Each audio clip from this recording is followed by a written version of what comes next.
ವೀಕ್ಷಕರೇ ನಮಸ್ಕಾರ. ಇವತ್ತು ನಾವು KR ನಗರ ತಾಲೂಕಿನ ಬೀಚನಹಳ್ಳಿ ಗ್ರಾಮದ ಪ್ರಬೋಧ್ ಅವರ ತೋಟದಲ್ಲಿದ್ದೇವೆ. ನಾವು ಈ ತೋಟವನ್ನು ಹುಡ್ಕೊಂಡು ಅಂದರೆ ಇವರು ತೋಟದ ಒಳಗೆ ಬರ್ತಾ ಇದ್ದಾಗೆ ಆ ಕಡೆ ಈ ಕಡೆ ಎರಡು ಸೈಡ್ ನಮಗೆ ತುಂಬ ಮಿಶ್ರ ಕೃಷಿಯಾಗಿ ಮಾಡಿರ್ತಕ್ಕಂತಹ ಒಂದು ಹಣ್ಣುಗಳ ತೋಪು ಸಿಕ್ತು. ಹಣ್ಣುಗಳ ತೋಪನ್ನು ನೋಡ್ತಾ ಇದ್ದಾಗೆ ಈ ಕಡೆ ಬರ್ತೀವಿ, ಇಲ್ಲಿ ಮಾವಿನ ತೋಪು ಸಪ್ರೇಟ್ ಇದೆ, ಬಟರ್ ಫ್ರೂಟ್ ಹಾಕಿದ್ದಾರೆ, ಡ್ರ್ಯಾಗನ್ ಫ್ರೂಟ್ ಹಾಕಿದ್ದಾರೆ. ಇದೇ ರೀತಿ ಹಲವಾರು ಹಣ್ಣುಗಳನ್ನು ಹಾಕ್ಕೊಂಡಿದ್ದಾರೆ. ಇದನ್ನು ಅವರು ಕಮರ್ಷಿಯಲ್ ಆಗಿ ಹಾಕ್ಕೊಂಡಿದ್ದಾರೋ ಅಥವಾ ಅವರ ಒಂದು ಹವ್ಯಾಸಕ್ಕಾಗಿ ಹಾಕ್ಕೊಂಡಿದ್ದಾರೋ ಏನು ಅಂತ ನಮ್ಗೆ ಗೊತ್ತಾಗಿಲ್ಲ.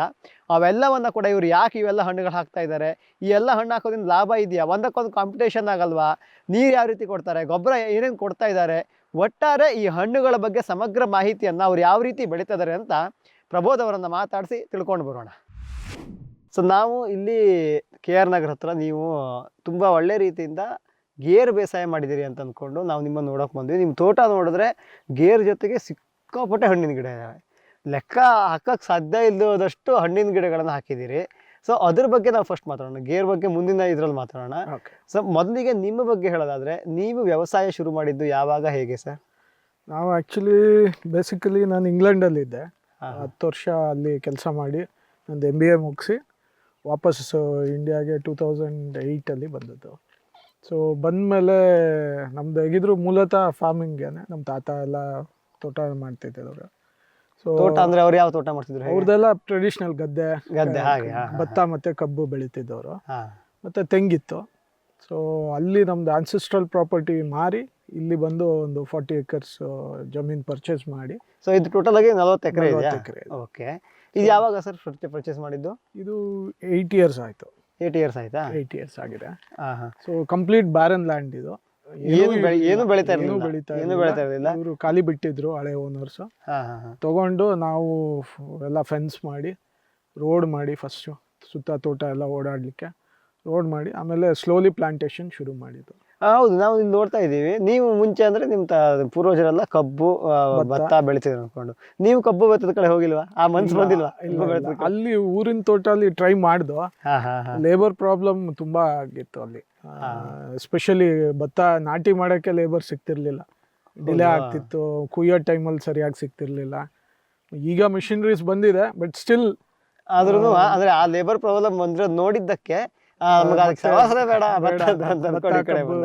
ಬೇಡ ಅಂತೇಳಿ ಹಣ್ಣಿನ ಗಿಡಗಳು ಹಾಕಕ್ ಬಂದ್ರೆ. ಅದೇ ಅದನ್ನು ಕೇಳಬೇಕು ಅಂತಿದ್ದೆ. ಈ ಭತ್ತ ಕಬ್ಬು ಸವಾಸ ಬೇಡ ಅಂತ ಬಿಟ್ರಿ, ಆವಾಗ 2008 2010 ಟೈಮಲ್ಲಿ ಈ ಅಡಿಕೆ ತೋಟ ಹಾಕಿದ್ರು ಸಿಕ್ಕಾಪಟ್ಟೆ ಮಂದಿ ಸಿಗ್ತಿದ್ರು. ಆವಾಗ ನೀವು ಶುರು ಮಾಡ್ಬೇಕಾದ್ರೆ ಅಡಿಕೆ ಟ್ರೆಂಡ್ ಶುರು ಆಗಿತ್ತಲ್ವಾ? ಆಗಿತ್ತು, ಬಟ್ ಇದು ಲ್ಯಾಂಡ್ ಹೊಲ ಆಗಿರೋದ್ರಿಂದ ಅಡಿಕೆಗೆ ನೀರು ಜಾಸ್ತಿ ಬೇಕಾಗುತ್ತೆ, ಮತ್ತೆ ಇದು ಹೊಲ ಆದ್ರಿಂದ ಯಾವ ಗಿಡಗಳು ನೀರು ಕಡಿಮೆ ಕೇಳುತ್ತೆ ಅಂತವನ್ನ ಸೆಲೆಕ್ಟ್ ಮಾಡಿ ಶುರು ಮಾಡಿದ್ರಿ. ಇಲ್ಲೀಗ ನಿಮ್ದು 40 ಎಕರೆಗೆ ಎಷ್ಟು ಬೋರ್ ಇದೆ? ಬೋರೆ ಅಲ್ವಾ? ಬೋರೆ ಇದೆ. ಎಷ್ಟಿದೆ ಸರ್? ಹೆಂಗೆ? 4 ಬೋರ್ ಇದೆ ರನ್ನಿಂಗ್ ಬೋರ್ ಇದೆ. ಅದಲ್ಲದೆ ನಾವು ವಾಟರ್ ರೀಚಾರ್ಜ್ ಪಿಟ್ ಮಾಡಿದೀವಿ. ಎಲ್ಲ ನೀವು ರೋಡ್ ಸುತ್ತ ಹೋದ್ರೆ ಟ್ರೆಂಚ್ ಮಾಡಿ ಅಲ್ಲಲ್ಲೇ ಪಿಟ್ ಮಾಡಿದೀವಿ. ಅದಲ್ಲದೆ ಕೆಳಗಡೆ ಒಂದು 200 by 200 meters 10 feet ಡೆಪ್ತ್ ಒಂದು ದೊಡ್ಡ ಕೃಷಿ ಹೊಂಡ ಮಾಡಿದ್ದೀರಾ? ಕೃಷಿ ಹೊಂಡ ಅಲ್ಲ, ಕೆರೆ ಮಾಡಿದ್ದೀರಾ. ಅದಲ್ಲದೆ ಅದಲ್ಲದೆ 3 ಕೃಷಿ ಹೊಂಡಗಳಿದೆ. 3 ಕೃಷಿ ಹೊಂಡ ಇದೆ. ಒಟ್ಟಿನಲ್ಲಿ ಅಷ್ಟೊಂದು ಮಾಡಿ ಮ್ಯಾನೇಜ್ ಮಾಡಿದ್ದಕ್ಕೆ ಈ ಹಣ್ಣುಗಳು ನೀರು ಕಡಿಮೆ ಕೇಳೋ ಹಣ್ಣುಗಳು. ಬಹುಶಃ ನೀವು ಅಡಿಕೆ ಹಾಕಿದ್ರೆ ಅಡಿಕೆ ತೋಟ ನಿಲ್ಲಲ್ಲ, ಆಗಲ್ಲ ಹಾಗೆ ಅಂತ ಅಂದ್ಕೊಂಡು. ಆಮೇಲೆ ಈಗ ಇದಕ್ಕೆ ಬರುವ ಸರ್, ಏನಪ್ಪ ಅಂತಂದರೆ ಗೇರು ನಮ್ಗೆ ಕಾಣ್ತಾ ಇದೆ, ಸಿಕ್ಕಾಪಟ್ಟೆ ಗೇರ್ ಇದ್ದಾವೆ. ಅದು ಬಿಟ್ಟು ನಿಮ್ಮ ತೋಟದಲ್ಲಿ ಯಾವ್ಯಾವ ಹಣ್ಣಿನ ಬೆಳೆಗಳಿದ್ದಾವೆ ಒಂದು ಇಷ್ಟು ಲಿಸ್ಟು? ಓಕೆ, ಗೇರ್ ಬಿಟ್ಟು ಡ್ರ್ಯಾಗನ್ ಫ್ರೂಟ್ ಇದೆ, ಆಮೇಲೆ ಬಟರ್ ಫ್ರೂಟ್ ಇದೆ, ಆಮೇಲೆ ಲೀಚಿ ಇದೆ, ಆಮೇಲೆ ಸೋಪ್ ಅಂತಾರೆ ಮುಳ್ಳು ಹನುಮನ್ ಫಲ ಅದು, ಆಮೇಲೆ ಸೀಬೆ, ಮಾವು, ಸಪೋಟ, ಆಮೇಲೆ ಈಗ ಒಂದು ಲಾಸ್ಟ್ ಇಯರ್ ಡೇಟ್ಸ್ ಹಾಕಿದ್ದೀವಿ ಒಂದು 50 ಡೇಟ್ಸ್ ಕೂಡ ತಂದ್ರೆ. ಯಾಕಂದ್ರೆ ಆಲ್ಮೋಸ್ಟ್ ಡ್ರೈ ಬೆಲ್ಟ್ ಆಗಿರೋದು ಚೆನ್ನಾಗೇ ಬರ್ತಾ ಇದೆ ಅಂತ ಅನ್ಕೊಂತೀನಿ. ಈಗ ಇವೆಲ್ಲ ಸಪ್ರೇಟ್ ಇದೆಯೋ, ಎಲ್ಲ ಮಿಕ್ಸ್ ಹಾಕಿದಿರೋ ಹೇಗೆ? ಮಾವೆಲ್ಲ ಸ್ವಲ್ಪ ಸಪ್ರೇಟ್ ಇದೆ. ಕೆಲವು ಕಡೆ ಮಾವು ಮತ್ತೆ ಸೀಬೆ ಮಿಕ್ಸ್ ಮಾಡಿದೀವಿ, ಇನ್ನು ಕೆಲವು ಕಡೆ ಸೀಬೆ ಮತ್ತೆ ಸೋಪ್ ಮಿಕ್ಸ್ ಮಾಡಿದೀವಿ. ಇನ್ನು ಕೆಲವೊಂದು ಕಡೆ ನಾವು ಫಸ್ಟ್ ನೀವು ತೋಟದ ಎಂಟ್ರ್ ಆಗ್ಬೇಕಾದ್ರೆ ನೋಡಿದ್ವಿ ಎಲ್ಲ ಫ್ರೂಟ್ದು ಒಂದು ಐಡಿಯಲ್ ಫ್ರೂಟ್ ಆರ್ಚರ್ಡ್ ತರ ಇದೆ. ಹೌದಾ? ಹಾಗೆ ಮಾಡಿದ್ದೀರಿ ಅಂತ ಅಂದ್ಕೊಂಡು. ಈಗ ಮಾವು ಸಪ್ರೇಟ್ ಇದೆ ಅಂತ ಅಂದ್ರೆ, ಮಾವು ಸಪ್ರೇಟ್ ಇದ್ದಲ್ಲಿ ಎಷ್ಟು ಸ್ಪೇಸಿಂಗ್ ಕೊಟ್ರಿ, ಹೆಂಗ್ ಹಾಕಿದ್ರಿ, ಯಾವ ತಳಿ ಹಾಕಿದ್ರಿ? ಮಾವು ನಮ್ಮ ಹತ್ರ ಕೇಸರ್ 1000 ಗಿಡ ಇದೆ, ಆಮೇಲೆ ತೋತಾಪುರಿ 2000 ಇದೆ, ಅದು ಜೈನ್ ಅವ್ರ ಜೊತೆ ಟೈಅಪ್ ಮಾಡಿರೋದು. ಅಲ್ಲ ನಾನು ಅದಕ್ಕೆ ತೋತಾಪುರಿ ಅಂತ ತಕ್ಷಣ ನಿಮ್ಗೆ ಕೇಳಬೇಕು ಅಂತಿದ್ದೆ. ತೋತಾಪುರಿ ಯಾಕೆ ಹಾಕಿದ್ರಿ ಸರ್ ಅಂತ ಅಂದ್ಕೊಂಡು. ಅದು ಜೈನ್ ಅವರು ಇದು ಮಾಡಿದ್ರು, ಅಲ್ಟ್ರಾ ಐಡೆನ್ಸಿಟಿ ನಾವೇ ಬೈಬ್ಯಾಕ್ ಮಾಡ್ತೀವಿ ಅಂತ ಮಾಡಿದ್ರು. ಅದು ಸುಳ್ಳು, ಅವ್ರದ್ದು ಅವ್ರು ಮಾಡಲ್ಲ. ಬರೀ ಗಿಡ ಮಾರೋರ್ಗಷ್ಟೇ ಅವ್ರ ಕೆಲಸ. ಗಿಡ ಮಾರಿದ್ಮೇಲೆ ಕೈ ಕೊಟ್ಟು ಹೋದ್ರು. ಟೆಕ್ನಿಕಲ್ ಅಸಿಸ್ಟೆಂಟ್ ಸ್ವಲ್ಪ ದಿನ ಬಂದ್ರು, ಪ್ರೂನಿಂಗ್ ಹೇಗ್ ಮಾಡ್ಬೇಕು ಹೇಳ್ಕೊಟ್ರು. ಅದಾದ್ಮೇಲೆ ಬೈಬ್ಯಾಕ್ಗಂತೂ ಬಂದಿಲ್ಲ. ಹೌದು, ಎಷ್ಟು ವರ್ಷ ಆಯ್ತು ಸರ್ ಈ ತೋತಾಪುರಿ ಹಾಕಿ ನೀವು? ಈಗ ಇದು ಥರ್ಡ್ ಇಯರ್. ಆಲ್ರೆಡಿ ಒಂದ್ ಕ್ರಾಪ್ ಅಂತೂ ಆರಾಮ್ ಕ್ರಾಪ್ ಬಂತು. ಅದಕ್ಕೆ ಬರ್ಲಿಲ್ಲ. ಈಗ ಕಾಂಟ್ಯಾಕ್ಟ್ ಸಿಗ್ತಾ ಇಲ್ಲ. ಯಾರು ಇಲ್ಲ, ಅವ್ರ ಕಾಂಟ್ಯಾಕ್ಟ್ಗೆ ಯಾರು ಇಲ್ಲ. ಅವರು ಯಾರು ಸೇಲ್ಸ್ ಎಕ್ಸಿಕ್ಯೂಟಿವ್ಸ್ ಬಂದಿದ್ರು ಅವರೆಲ್ಲ ಕೆಲಸ ಬಿಟ್ಟು ಹೋಗಿದ್ದಾರೆ. ಇನ್ಯಾವುದೋ ಅದೊಂದು ಗ್ರೂಪ್ ಇದೆ, ಅದರಲ್ಲಿ ಎಲ್ಲ ಬರೀ ಕಂಪ್ಲೇಂಟ್ಸ್ ಹೊರತು ಸೊಲ್ಯೂಷನ್ಸ್ ಏನೂ ಇಲ್ಲ. ತೋತಾಪುರಿ ಇದೆ, ಕೇಸರಿ ಇದೆ. ತೋತಾಪುರಿ ಅಂತ ಹಾಕತ್ತೆ ಆಯ್ತು, ಕೇಸರಿ ಇದೆ. ಮತ್ತೆ ಅದ್ರ ಬೇರೆ ವೆರೈಟಿ ಇದೆ. ಕೇಸರ್ ಬಿಟ್ರೆ ಮಲ್ಲಿಕಾ ಇದೆ. ಮಲ್ಲಿಕಾ ಈಗ ಥರ್ಡ್ ಇಯರ್, ಅದು ಈ ಸರಿ ಶುರು ಆಗ್ಬೇಕು. ಕೇಸರು 3ನೇ ವರ್ಷದ ಇದು ಗಿಡ? ಇಲ್ಲ, ಅದು 3 ವರ್ಷ. ಅದು ಕೇಸರು 3 ವರ್ಷ. ಮತ್ತೆ ಮಲ್ಲಿಕಾ ಅದು ಬಿಟ್ರೆ ಸ್ವಲ್ಪ ಬಾದಾಮಿ ಇದೆ. ಇದು ಹಣ್ಣುಗಳಿದಾವೆ. ಅದನ್ನ ಬಿಟ್ರೆ ನೀವು ಇವು ಸಪೋಟ ಅಂತಂದ್ರೆ ಸೋರ್ಸೊಪ್ಪು, ಇದು ಪೇರ್ಲೆ ಹಣ್ಣು, ಅವೆಲ್ಲದು ಎಷ್ಟು 3 ವರ್ಷದ 4 ವರ್ಷದ ಗಿಡಗಳವ? ಸೀಬೆ 4 ವರ್ಷದ್ದಿದೆ, ಮತ್ತೆ ಇನ್ನೊಂದು 2 ವರ್ಷದ್ದು ಇದೆ. ಸಪೋಟ 3 ವರ್ಷ ಆಗಿದೆ. ಆಮೇಲೆ ಸೋರ್ಸೊಪ್ಪು ಅದು ಫಸ್ಟ್ ಒಂದು 20 ತಂದು ನೆಟ್ಟು ನಾವು ಅದು ಚೆನ್ನಾಗಿ ಬಂತು ಇಲ್ಲಿ ನಮ್ಮ ಭೂಮಿಲಿ. ಸೊ ನಾವೇ ರೆಪ್ಲಿಕೇಶನ್ ಇದು ನರ್ಸರಿ ಮಾಡ್ಕೊಂಡು ಒಂದು 500 ಗಿಡ ನಾವೇ ಮಾಡ್ಕೊಂಡು ಹಾಕಿದ್ದೀರಾ. ಈಗ ಫಸ್ಟ್ ಹಾಕಿರೋ ಗಿಡಕ್ಕೆ ಎಷ್ಟು ವರ್ಷ ಆಗಿದೆ? 4 ವರ್ಷ. ಈ ತೋಟ ಪೂರ್ತಿ 4-5 ವರ್ಷದ್ದೇ ಎಲ್ಲ ತೋಟಗಳು ನೋಡ್ರಿ ಸಮಾನ ಗೊತ್ತಾಗ್ತಾ ಇದೆ. ಅದಂತಂದು ಆಮೇಲೆ ನೆಕ್ಸ್ಟ್ ವರ್ಷದಿಂದ ಮಲ್ಟಿಪ್ಲಿಕೇಶನ್ ಮಾಡ್ಕೊಂಡ್ರಿ. ಡ್ರ್ಯಾಗನ್ ಫ್ರೂಟ್ ಇದೆ ಅಂತ ಅಂದ್ರೆ ಅದನ್ನ ಹೆಂಗ್ ಸಪರೇಟ್ ಹಾಕಿದೀರಾ? ಅದು ಸಪರೇಟ್ ಇದೆ. ಸಪರೇಟ್ ಆಗಿ ಅದು ಎಷ್ಟಿದೆ? ಅದು 1000 ಗಿಡ ಇದೆ. ಅದು ಒಂದು ಪೋಲ್ಗೆ 4 ಗಿಡ ತರ ಗಿಡ ಬರ್ತಿದೆ. 4 ಕಡೆಯಿಂದ 4 ಗಿಡ ಹಾಕಿದೆ. ಹೌದು, ನಿಮ್ ಡ್ರ್ಯಾಗನ್ ಫ್ರೂಟ್ 4-5 ವರ್ಷದ ಹಿಂದೆ ಅವಾಗ ನಿಮ್ಗೆ ಎಲ್ಲಿ ಸುದ್ದಿಯಲ್ಲಿ ಸಿಕ್ತು ಡ್ರ್ಯಾಗನ್ ಫ್ರೂಟ್ ಹಾಕ್ಬೋದು ಹೆಂಗೆ? ನಾವು ಇದು ಮಾವು ಸೆಲೆಕ್ಟ್ ಮಾಡೋಕೆ ಬೆಳಗಾಂ ಸೈಡ್ ಹೋಗಿದ್ದು. ಬೆಳಗಾಂ, ಅದು ಫಾರ್ಗಾಟ್ ದ ವಿಲೇಜ್. ಅಲ್ಲಿ ತುಂಬಾ ಚೆನ್ನಾಗಿ ಬೆಳೀತಾರೆ ಬೆಳಗಾಂ ಸೈಡ್ ಅಲ್ಲಿ ಮಾವನ. ಅಲ್ಲಿ ನೋಡಕ್ ಹೋದಾಗ ಅಲ್ಲಿ ಮಹಾರಾಷ್ಟ್ರ ಬಾರ್ಡರ್ ಸಾಂಗ್ಲಿ ಆ ಕಡೆಗೆ ಅಲ್ಲಿ ಹೋದಾಗ ಯಾರೋ ಒಬ್ರು ಅಲ್ಲಿ ಡ್ರ್ಯಾಗನ್ ಫ್ರೂಟ್ ಬೆಳೆದಿದ್ರು. ಫಸ್ಟ್ ಮೈಸೂರಲ್ಲಿ ಒಂದು ಮಾಲಲ್ಲಿ ನೋಡಿದ್ದೆ ಅದು, ಬಟ್ ನಾನು ತಿಂದಿರ್ಲಿಲ್ಲ ಯಾವತ್ತು ಡ್ರ್ಯಾಗನ್ ಫ್ರೂಟ್.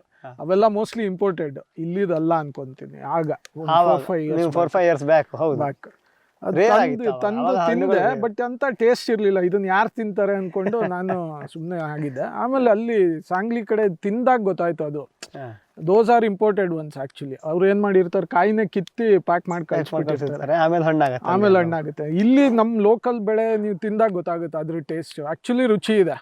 ರೆಡ್ ಒನ್ ಅಂತೂ ತುಂಬಾ ಚೆನ್ನಾಗಿರುತ್ತೆ, ವೈಟ್ ಸ್ವಲ್ಪ ಹುಳಿ ಬರುತ್ತೆ, ಬಟ್ ತಿನ್ಬಹುದು, ತೊಂದರೆ ಇಲ್ಲ ಅಂದ್ಕೊಂಡು. ಈಗ ಅದು ಎಷ್ಟಿದೆ ಅಂದ್ರೆ 1000 ಗಿಡ. 1000 ತಂದ್ರ ಅಲ್ಲಿಂದ ಅಥವಾ ಕೆಲವಷ್ಟು? ಇಲ್ಲ, ಫಸ್ಟ್ ಒಂದು 200 ತಂದು ಅದನ್ನ ಆಮೇಲೆ ನಾವೇ ಮಲ್ಟಿಪ್ಲೈ ಮಾಡ್ಕೊಂಡು. ಹೌದು, ನೀವು ಅದನ್ನ ಹೇಳಿದ್ರೆ ನಿಮ್ಗೆ ಅದನ್ನ ಭಾರಿ ಮಾಡಿದಿರ ಅಂತ ಅನ್ಸುತ್ತೆ. ಫಸ್ಟ್ ಒಂದ್ ಸ್ವಲ್ಪ ತಂದು ಟ್ರಯಲ್ ಮಾಡೋದು. ಅಷ್ಟು ತಂದು ಅಷ್ಟು ಖರ್ಚು ಹಾಕಿ ಹಾಳಾಗೋದ್ ಬೇಡ ಅನ್ಕೊಂಡು ಟ್ರಯಲ್ ಮಾಡಿ ಬಂದ್ರೆ ಮುಂದುವರ್ಸೋಣ ಅಂತ ಅನ್ಕೊಂಡು. ನೀವು ನಂಬಲ್ಲ, ಡ್ರ್ಯಾಗನ್ ಫ್ರೂಟ್ ತುಂಬಾನು ಬೆಳೆದ್ರೆ ಮಾರ್ಕೆಟ್ ಮಾಡಕ್ ಕಷ್ಟ ಆಗುತ್ತೆ. ಹೌದು ಸರ್, ನಮ್ಗೆ ಏನು ಒಂದು 250 - 300 kg ಸಿಗುತ್ತೆ ಆನ್ ಆವ್ರೇಜ್. ನಾವೇನ್ ಮಾಡ್ತೀವಿ, ಇಲ್ಲಿಂದ ಹೊರಡುವಾಗ ನಮ್ದು ವಾಟ್ಸಪ್ ಗ್ರೂಪ್ ಮತ್ತೆ ಫೇಸ್ಬುಕ್ ಗ್ರೂಪ್ ಅಲ್ಲಿ ಹಾಕ್ತಿವಿ. ಮೈಸೂರಿಗೆ ನಾವು ಒಂದು ಪಾಯಿಂಟ್ ಹೇಳಿರ್ತೀವಿ ನಮ್ಮ ಮನೆಯಲ್ಲಿ. ಸೊ ಇಲ್ಲಿಂದ ಹೊರಟಾಗ್ಲೇ ಆರ್ಡರ್ಸ್ ಬಂದ್ಬಿಡುತ್ತೆ ಎಷ್ಟು kg ಬೇಕಾಗುತ್ತೆ ಅಂತ. ಸೊ ನಮಗೇನು ಮಾರಕ್ ತೊಂದರೆ ಆಗಿಲ್ಲ ಇದುವರೆಗೂ. ತೊಂದರೆ ಆಗಿಲ್ಲ. ಅದ್ರ ಮಾರ್ಕೆಟ್ ಬಗ್ಗೆ ಮತ್ತೆ ಮಾತಾಡುವ. ಈ ಉಳಿದಲ್ಲ, ಈ ಸೀಬೆ ಗಿಡ ಇರ್ಬೋದು ಎಲ್ಲಾನು ನೀವು ನರ್ಸರಿ ಎಲ್ಲಿಂದ ತಂದ್ರಿ? ಅಲ್ಲಿಗೆ ಹೋಗ್ತಂದಿದ್ದೆ, ಎಲ್ಲಿ ಬೆಳಿತಾರೆ? ಇಲ್ಲ, ಸೀಬೆ ನಾವು ಇಲ್ಲಿ IHR ಅಲ್ಲಿ ತಂದದ್ದು. ಯಾವ ವೆರೈಟಿ? ಅದು ಅಲಹಾಬಾದ್ ಸಫೇದ್ ತಂದಿದ್ರಿ. ಚೆನ್ನಾಗಿ ಓಡ್ತಾ ಇದೆ ಅದು ಅನ್ಕೊಂಡು ಅವಾಗ ಇಲ್ಲ, ಈಗೂ ಓಡ್ತಾ ಇದೆ, ಬಟ್ ಮಾರ್ಕೆಟಿಂಗ್ ಕಡಿಮೆ. ಸೀಬೆಗೆ ಸ್ವಲ್ಪ ತೊಂದರೆ. ಸಪೋಟನು ಅದೇ ರೀತಿ ಇರಬೇಕು. ಸಪೋಟ ಇನ್ನೂ ಈಲ್ಡ್ ಬಂದಿಲ್ಲ. ಯಾವುದು? Cricket ball. ಅದು ನಮ್ಮ ಹಾರ್ಟಿಕಲ್ಚರ್ ಡಿಪಾರ್ಟ್ಮೆಂಟ್ ನುಗ್ಗೂಲಿಂದ ತಂದದ್ದು. ಸರ್, ಇದು ಆಮೇಲೆ ಈಗ ಟೋಟಲ್ ಆಗಿ ಎಷ್ಟು ಎಕರೆ ನೀವು ಈ ಹಣ್ಣಿನ ಗಿಡ, ಕ್ಯಾಶ್ಯೂ ಬಿಟ್ಟು ಉಳಿದ ಎಲ್ಲ ಅದೇ ಇದೆಯಾ? ಎಲ್ಲ ಇದೆ. ಕ್ಯಾಶ್ಯೂ ಎಷ್ಟು ಎಕರೆ ಇದೆ ಹಂಗಂದ್ರೆ? ಕ್ಯಾಶ್ಯೂ ಒಂದು 10 acres ಬರುತ್ತೆ. 10 acres ಬರುತ್ತೆ. 10 to 12 acres. ಅದನ್ನ ಬಿಟ್ಟು ಉಳಿದಿದಷ್ಟು ಎಕರ್ಸು ಎಲ್ಲ ಮಿಕ್ಸ್ಡ್ ಇದೆ. ಎಲ್ಲ ಮಿಕ್ಸ್ ಹಾಕಿದ್ದೀರಾ ಅಂತ ಅಂದ್ಕೊಂಡು ಫ್ರೂಟ್ಸ್ ಅಲ್ಲಿ. ಇವೆಲ್ಲದಕ್ಕೂ ಇರಿಗೇಷನ್ ಹೆಂಗೆ? ಎಲ್ಲ ಡ್ರಿಪ್ ಇರಿಗೇಷನ್? ಎಲ್ಲ ಡ್ರಿಪ್ ಇರಿಗೇಷನ್. ಮಳೆ ಆಶ್ರಿತ ಅಂತ ಮಳೆ ಆಶ್ರಿತ ಕಂಪ್ಲೀಟ್ ಅಂದ್ರೆ ಕ್ಯಾಶ್ಯೂಗೆ ಬೇಕಾಗಿಲ್ಲ ನೀರು ಜಾಸ್ತಿ. ಹೌದು. ಸೊ ಅದು ಮಳೆ ಆಶ್ರಿತ ಅಲ್ಲೇ ಬೆಳೆಯುತ್ತೆ. ಹಾ ಹಾ. ಕೆಲವೊಂದ್ಸರಿ ಸಮ್ಮರ್ ಅಲ್ಲಿ ಅಂದ್ರೆ ಈಗ ಫೆಬ್ ಅಲ್ಲಿ ಒಂದ್ಸರಿ ನೀರ್ ಕೊಡ್ಬೇಕಾಗುತ್ತೆ, ಅವಾಗ ಮಳೆ ಇಲ್ಲದಾಗ ನೀರು ಬೇಕು ಅಲ್ಲ, ಅದು ಕ್ಯಾಶ್ಯೂಗ್ ಆಯ್ತು. ಈ ಉಳಿದ ಎಲ್ಲದಕ್ಕೂ ಡ್ರಿಪ್ ಇರಿಗೇಷನ್, ಅದು ಡ್ರಿಪ್ ಇರಿಗೇಷನ್ ಬೇಕಾಗತ್ತೆ ಅಂತ ಅನ್ಕೊಂಡು. ಈಗ ಅದು ನೀರು ಹೆಂಗ್ ಬಿಡೋದು ಏನು ಅಂದ್ರೆ, ಈಗ ಕೆಲವೊಂದಕ್ಕೆ ಈಗ ಮಾವು ಹಾಕಿದ್ದೀರಾ ಅಂತಂದ್ರೆ ಮಾವಿಗೆ ಏನಪ್ಪಾ ಅಂತಂದ್ರೆ ನಿಮಗೆ ಇದು ಹೂ ಬಿಡೋಕ್ಕಿಂತ ಮುಂಚೆ ನೀರು ಕೊಡಬಾರ್ದು. ನೀರು ಕೊಡದೇ ಇದ್ರಷ್ಟೇ ಹೂ ಬಿಡುತ್ತೆ. ಆವಾಗ ಇಲ್ಲಾಂದ್ರೆ ಬರೀ ಚಿಗುರ್ಕೊಂತ ಹೋಗುತ್ತೆ, ನೀರು ಬಿಡಲ್ಲ. ಆದರೆ ಸಪೋಟ ಮತ್ತು ಇದು ಮ್ಯಾಂಗೋ ಜೊತೆ ಮಿಕ್ಸ್ ಫ್ರೂಟ್ ಬಾಕಿದಷ್ಟು ಹಾಕಿದ್ದೀರಲ್ಲ, ಅದಕ್ಕೆ ನೀವು ನೀರು ಕೊಟ್ಟು ನಡೆಯುತ್ತೆ, ಕೊಡದೇ ಇದ್ದು ನಡೆಯುತ್ತೆ, ನೀರು ಕೊಡಲೇಬೇಕು ಅಂತಿಲ್ಲ. ಅದೆಲ್ಲ ಆವಾಗ ಹೆಂಗೆ ಅದು ಮ್ಯಾನೇಜ್ ಮಾಡೋದು ಹೆಂಗೆ ಮಾಡ್ತೀರಾ ಅಂತ? ಅಂದರೆ ನಾವು ಎಲ್ಲದಕ್ಕೂ ಗೇಟ್ ವಾಲ್ ಇದೆ ಒಂದೊಂದು ಪ್ಲಾಟ್ಸ್ಗೂ. ಹಾಂ. ನಾವು ನೋಡಿಕೊಂಡು ಯಾವಾಗ ಯಾವುದಕ್ಕೆ ನೀರು ಕೊಡಬೇಕು ಅವಾಗ ಅಷ್ಟೇ ಆನ್ ಮಾಡ್ಕೊಂಡು. ಅದಾಯಿತು, ತೊಂದರೆ ಇಲ್ಲ. ಈಗ ಮ್ಯಾಂಗೋ ಜೊತೆ ಬಾಕಿದ ಮಿಕ್ಸ್ ತುಂಬ ಇಲ್ಲ, ಒಂದೇ ಪ್ಲಾಟಲ್ಲಿ ಮಾತ್ರ ಇದು ಯಾವುದೋ ಸಪೋರ್ಟ್ ಹಾಕಿದ್ದೀವಿ, ಬಿಟ್ರೆ ಇನ್ ಮ್ಯಾಂಗೋ ಸಪ್ರೇಟ್. ಸಪೋಟಕ್ಕೆ ನೀವು ಮ್ಯಾಂಗೋ ನೀರು ಕೊಡದೆ, ಸಪೋಟ ನೀರು ಕೊಡದೆ ಇದು ನಡೆಯುತ್ತೆ, ತೊಂದರೆ ಏನಿಲ್ಲ ಅಂತ ಅಂದ್ಕೊಂಡು ಆ ರೀತಿ ಮಾಡ್ತಿದ್ದೀರಾ. ಇದಕ್ಕೆ ನೀವು ಸರ್ ಗೊಬ್ಬರ ಹೆಂಗ್ ಕೊಡೋದು ಏನಾದ್ರು ಕೊಡ್ತೀರಾ? ನಾವು ಕೆಮಿಕಲ್ ಗೊಬ್ಬರ ಏನು ಕೊಡ್ತಾ ಇಲ್ಲ. ಸೊ ಕಂಪ್ಲೀಟ್ಲಿ ಕೊಟ್ಟಿಗೆ ಗೊಬ್ಬರ ಮತ್ತೆ ಸಿಟಿ ಕಾಂಪೋಸ್ಟ್ ಯೂಸ್ ಮಾಡ್ತೀವಿ. ಅದು ಮಳೆಗಾಲದಲ್ಲಿ ವರ್ಷಕ್ಕೊಂದ್ಸರಿ ಎಲ್ಲದಕ್ಕೂ ಪಾತಿ ತೆಗೆದು ಪಾತಿ ಮಾಡಿಕೊಡ್ತೀರಾ. ಈ ಸಿಟಿ ಕಾಂಪೋಸ್ಟ್ ಅಂತಂದ್ರೆ, ಸಿಟಿ ಕಾಂಪೋಸ್ಟ್ ಬಗ್ಗೆ ನಮ್ಗೆ ಸ್ವಲ್ಪ ತಿಳಿಸ್ಕೊಡ್ಬೋದಾ? ಸಿಟಿ ಕಾಂಪೋಸ್ಟ್ ಅಂದ್ರೆ ಏನು, ಹೇಗೆ ಅಂತ? ನಮ್ಗೆ ಮೈಸೂರಲ್ಲಿ RMC ಇದೆಯಲ್ಲ, ರೆಗ್ಯುಲೇಟೆಡ್ ಮಾರ್ಕೆಟ್, ಅಲ್ಲಿ ಒಬ್ರು ಇವರು ಇದ್ದಾರೆ, ಏನ್ ಸಿಟಿ ವೇಸ್ಟ್ ಎಲೆಗಳು ಅದನ್ನೆಲ್ಲ ತಗೊಂಡೋಗಿ ವರ್ಮ್ಸ್ ಬಿಟ್ಟು ಅದನ್ನ ವರ್ಮಿ ಕಾಂಪೋಸ್ಟ್ ಮಾಡಿ ಕೊಡ್ತಾರೆ. ಸೊ ಅದನ್ನ ನಾವು ವರ್ಷಕ್ಕೊಂದ್ಸರಿ ಒಂದು 10 ಟನ್ ಅಂತ ಆ ಥರ ತಗೊಂಬಂದು ಕೊಡ್ತೀರಾ? ಹೌದು ಸರ್. ಅದಲ್ಲ, ಸಿಟಿ ಕಾಂಪೋಸ್ಟ್ ಅಲ್ಲಿ ಅಂದ್ರೆ ಕಾಮನ್ ಸಿಟಿ ಕಾಂಪೋಸ್ಟ್ ಅಂತಂದ್ರೆ ಸ್ವಲ್ಪ ಹಿಂದೇಟ್ ಹಾಕ್ತಾರೆ ಸುಮಾರು ರೈತರು. ಯಾಕಂದ್ರೆ ಅದ್ರಲ್ಲಿ ಸ್ವಲ್ಪ ಪ್ಲಾಸ್ಟಿಕ್ ಮಿಕ್ಸ್ ಬರ್ತದೆ, ಸರಿಯಾಗಿ ಕಾಂಪೋಸ್ಟಿಂಗ್ ಆಗಿರಲ್ವ ಇದು ಅಂತ ಅನ್ಕೊಂಡು. ಅವರು ಅದನ್ನೆಲ್ಲ ತೆಗೆದೇ ಕೊಡ್ತಾರೆ, ಚೆನ್ನಾಗಿ ಮಾಡ್ತಾರೆ. ಅಂದ್ರೆ ಅವರು ಸಿಟಿ ಕಾಂಪೋಸ್ಟ್ ಮಾಡೋದನ್ನ ನೀವು ತಗೊಂಡ್ಬರ್ತೀವಿ. ಹೌದು, ನಾವು ಟ್ರೈ ಮಾಡ್ದು ಇಲ್ಲಿ ತಂದು 1-2 ಲೋಡ್ ಇದನ್ನ ತಂದು ಸಿಟಿ ವೇಸ್ಟ್ ನ ತಂದು ಮಾಡ್ದು. ತುಂಬಾ ಕಸ ಬರುತ್ತೆ, ಪ್ಲಾಸ್ಟಿಕ್ ಸೆಗ್ರಿಗೇಷನ್ ಲೇಬರ್ ಓರಿಯೆಂಟೆಡ್ ಆಗ್ಬಿಡುತ್ತೆ. ಅದಕ್ಕೆ ಹಾಗಾಗಿ ಅದು ನಾವು ಸುಮ್ನೆ ಟ್ರಯಲ್ ನೋಡ್ದು, ಬಟ್ ಆಗುತ್ತೆ. ಅದು ತುಂಬಾ ಅಂದ್ರೆ ಒಂದು ಸ್ವಲ್ಪ ಲೇಬರ್ ಸೆಗ್ರಿಗೇಷನ್ ಮಾಡ್ಕೊಂಡ್ರೆ ನೀವು ಮಾಡಬಹುದು ಅಂತ ಅಂದ್ಕೊಂಡು. ಮತ್ತೆ ಸಾಮಾನ್ಯವಾಗಿ ಮೈಸೂರಲ್ಲಿ ಸುಮಾರು ಸಿಟಿ ವೇಸ್ಟ್ ಅದು ಎಲ್ಲಿ ಡಂಪ್ ಮಾಡಬೇಕು ಅಂತ ಅವ್ರು ಕಷ್ಟಪಡ್ತಾ ಇದ್ದಾರೆ. ಹೌದಾ? ಅಂತದ್ರಲ್ಲಿ ನೀವು ಸಿಟಿ ವೇಸ್ಟ್ ಅನ್ನ ಕಂಪೋಸ್ಟಿಂಗ್ ಮಾಡ್ತೀವಿ ಅಂದ್ರೆ ಖುಷಿನೇ ಕೊಡ್ತಾರೆ. ಕೊಡ್ತಾರೆ, ಅದನ್ನ ಇಲ್ಲಿಗೆ ತರೋ ಕಾಸ್ಟ್ ಜಾಸ್ತಿ ಆಗುತ್ತೆ. ಆಮೇಲೆ ಸೆಗ್ರಿಗೇಷನ್ ಮಾಡಕ್ ಮತ್ತೊಂದಿಷ್ಟು ಲೇಬರ್ಸ್ ಬೇಕು. ಈಗ ಅವರು ಅದೆಲ್ಲ ಮಾಡ್ಕೊಂಡು ನಿಮ್ಗೆ ಕೊಡೋದು ಹೆಂಗ್ ಕೊಡ್ತಾರೆ? ಎಷ್ಟು ಕೆಜಿ? 3.5 ರೂಪಾಯಿನೋ 4 ಕೆಜಿ 3-4 ರೂಪಾಯಿ. ಭಾಳ ಚೀಪ್ ಸಿಕ್ತು. ಹಂಗೆ ನೋಡ್ರಿ, ನೀವು ಗೊಬ್ಬರ ತರಿಸಲ್ಲ ಹೊರಗಡೆಯಿಂದ. ಇದು ಯಾವುದೋ ಸಗಣಿ ಗೊಬ್ಬರ ಇಲ್ಲ, ನಮ್ಮಲ್ಲೇ ಹಸು ಇದೆ, ಹಸು ಅಷ್ಟೇ, ತೊಂದರೆ ಇಲ್ಲ ಅಂದ್ಕೊಂಡು.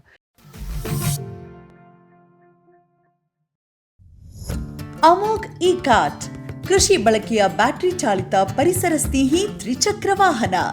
400ರಿಂದ 600 ಕಿಲೋಗ್ರಾಂ ಭಾರ ಹೊರುವ ಸಾಮರ್ಥ್ಯ, ಶಬ್ದ, ಕಂಪನ, ಹೊಗೆ ರಹಿತ ಕುಳಿತು ಚಲಾಯಿಸುವ ವ್ಯವಸ್ಥೆ. 4ರಿಂದ 6 ಗಂಟೆ ಚಾರ್ಜ್ ಮಾಡಿ ಒಂದಿಡೀ ದಿನ ಬಳಸಬಹುದು. ರಿವರ್ಸ್ಗೆ ಹೈಡ್ರಾಲಿಕ್ ಲಿಫ್ಟ್, ಸುಲಭ ಚಾಲನೆ ಮತ್ತು ನಿರ್ವಹಣೆ. ಓಡಾಡಲು 3.5 ಅಡಿ ಅಗಲ ಸಾಕು. ಪಲ್ಟಿ ಆಗದಂತ ರಚನೆ. ಅಡಿಕೆ ತೋಟಕ್ಕೆ ಹೇಳಿ ಮಾಡಿಸಿದ್ದು. Sprayer, tiller, washer, brush cutter, earth auger ಜೋಡಿಸಬಹುದು. 1ರಿಂದ 3 ವರ್ಷಗಳ warranty. Made in Sirsi, made in India. Farm TV ವೀಕ್ಷಕರಿಗೆ ಆಕರ್ಷಕ ಡಿಸ್ಕೌಂಟ್. ಫ್ಯೂಚರ್ ಬಯೋಟೆಕ್ ಸಾವಯವ ಕೃಷಿಯ ವೇಗವರ್ಧಕ. ಪೋಷಕಾಂಶ ಪೂರೈಕೆಗೆ NPK ಕಲ್ಚರ್, ವ್ಯಾಮ್, PSP ಮತ್ತು KMB. ಜೈವಿಕ ರೋಗ ಕೀಟ ನಿಯಂತ್ರಣಕ್ಕೆ ಟ್ರೈಕೋಡರ್ಮಾ, ಸೂಡೋಮನಾಸ್. ಸಾವಯವ ಗೊಬ್ಬರ ಉತ್ಪಾದನೆಗೆ ಕಾಂಪೋಸ್ಟ್ ಕಲ್ಚರ್. ಹೂವು ಕಾಯಿ ಉದುರುವ ಸಮಸ್ಯೆಗೆ ಕಾಮಧೇನು ಮತ್ತು ಸತ್ವ. ಮಣ್ಣಿನ ಆರೋಗ್ಯ ವೃದ್ಧಿಗೆ ಫ್ಯೂಚರ್ ಬಯೋಟೆಕ್, ಧಾರವಾಡ.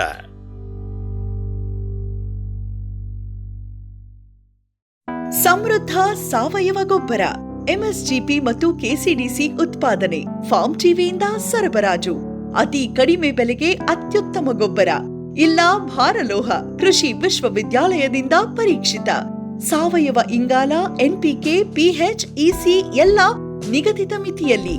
ಅಡಿಕೆ, ತೆಂಗು, ಬಾಳೆ, ಕಾಫಿ, ದಾಳಿಂಬೆ, ದ್ರಾಕ್ಷಿ, ಕಬ್ಬು, ಭತ್ತ, ಜೋಳ, ಹತ್ತಿ ಹೀಗೆ ಎಲ್ಲಾ ಬೆಳೆಗಳಿಗೂ ಪ್ರಶಸ್ತ. ಜೀವಂತ ಮಣ್ಣು, ಸಮೃದ್ಧ ಬೆಳೆ, ಅತ್ಯಧಿಕ ಲಾಭಕ್ಕೆ ಬಳಸಿ ಸಿಟಿ ಕಾಂಪೋಸ್ಟ್.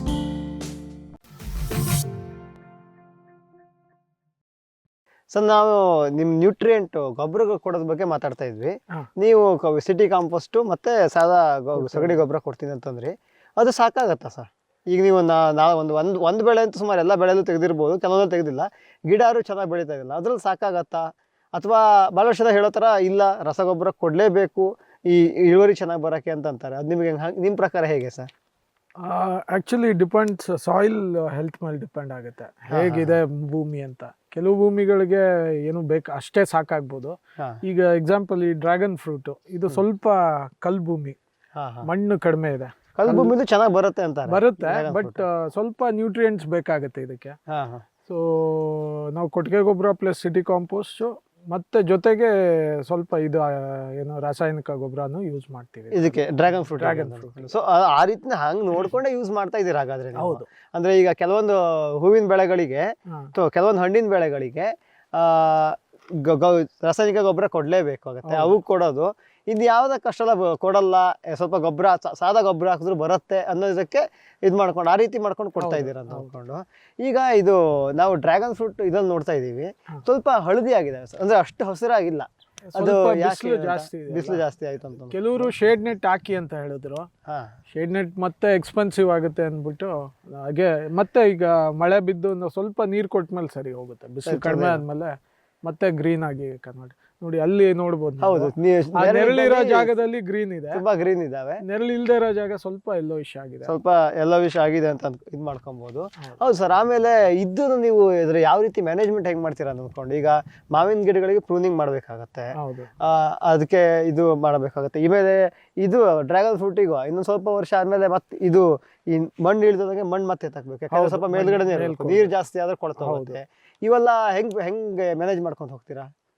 ಲೇಬರ್ಸ್ ಇದ್ದಾರೆ, ನೀವು ಅಂದ್ರೆ ಹೋಗಿ ಬಂದು ಮಾಡ್ತಾ ಇರ್ತೀರಾ ತೋಟದಿಂದ, ಬಟ್ ನೀವು ಲೇಬರ್ಸ್ ಇರೋದೇ ಅವ್ರ ಕೈಲಿ ಮಾಡಿಸ್ತೀವಿ, ಅವ್ರ ಕಡೆ ಮಾಡ್ಕೊಂಡು ಹೋಗ್ಬೇಕು. ಮತ್ತೆ ಇದು ಹೈಟ್ ಬೇಕಿಲ್ಲ ಆಕ್ಚುಲಿ, ಅಷ್ಟು ನೀರು ನಿಲ್ಲಲ್ಲ ಈ ಜಾಗದಲ್ಲಿ. ನಮ್ಗೆ ಅದೊಂದು ಇದಾಯ್ತು, ತಪ್ಪಾಯ್ತು ನಮ್ಮಿಂದ.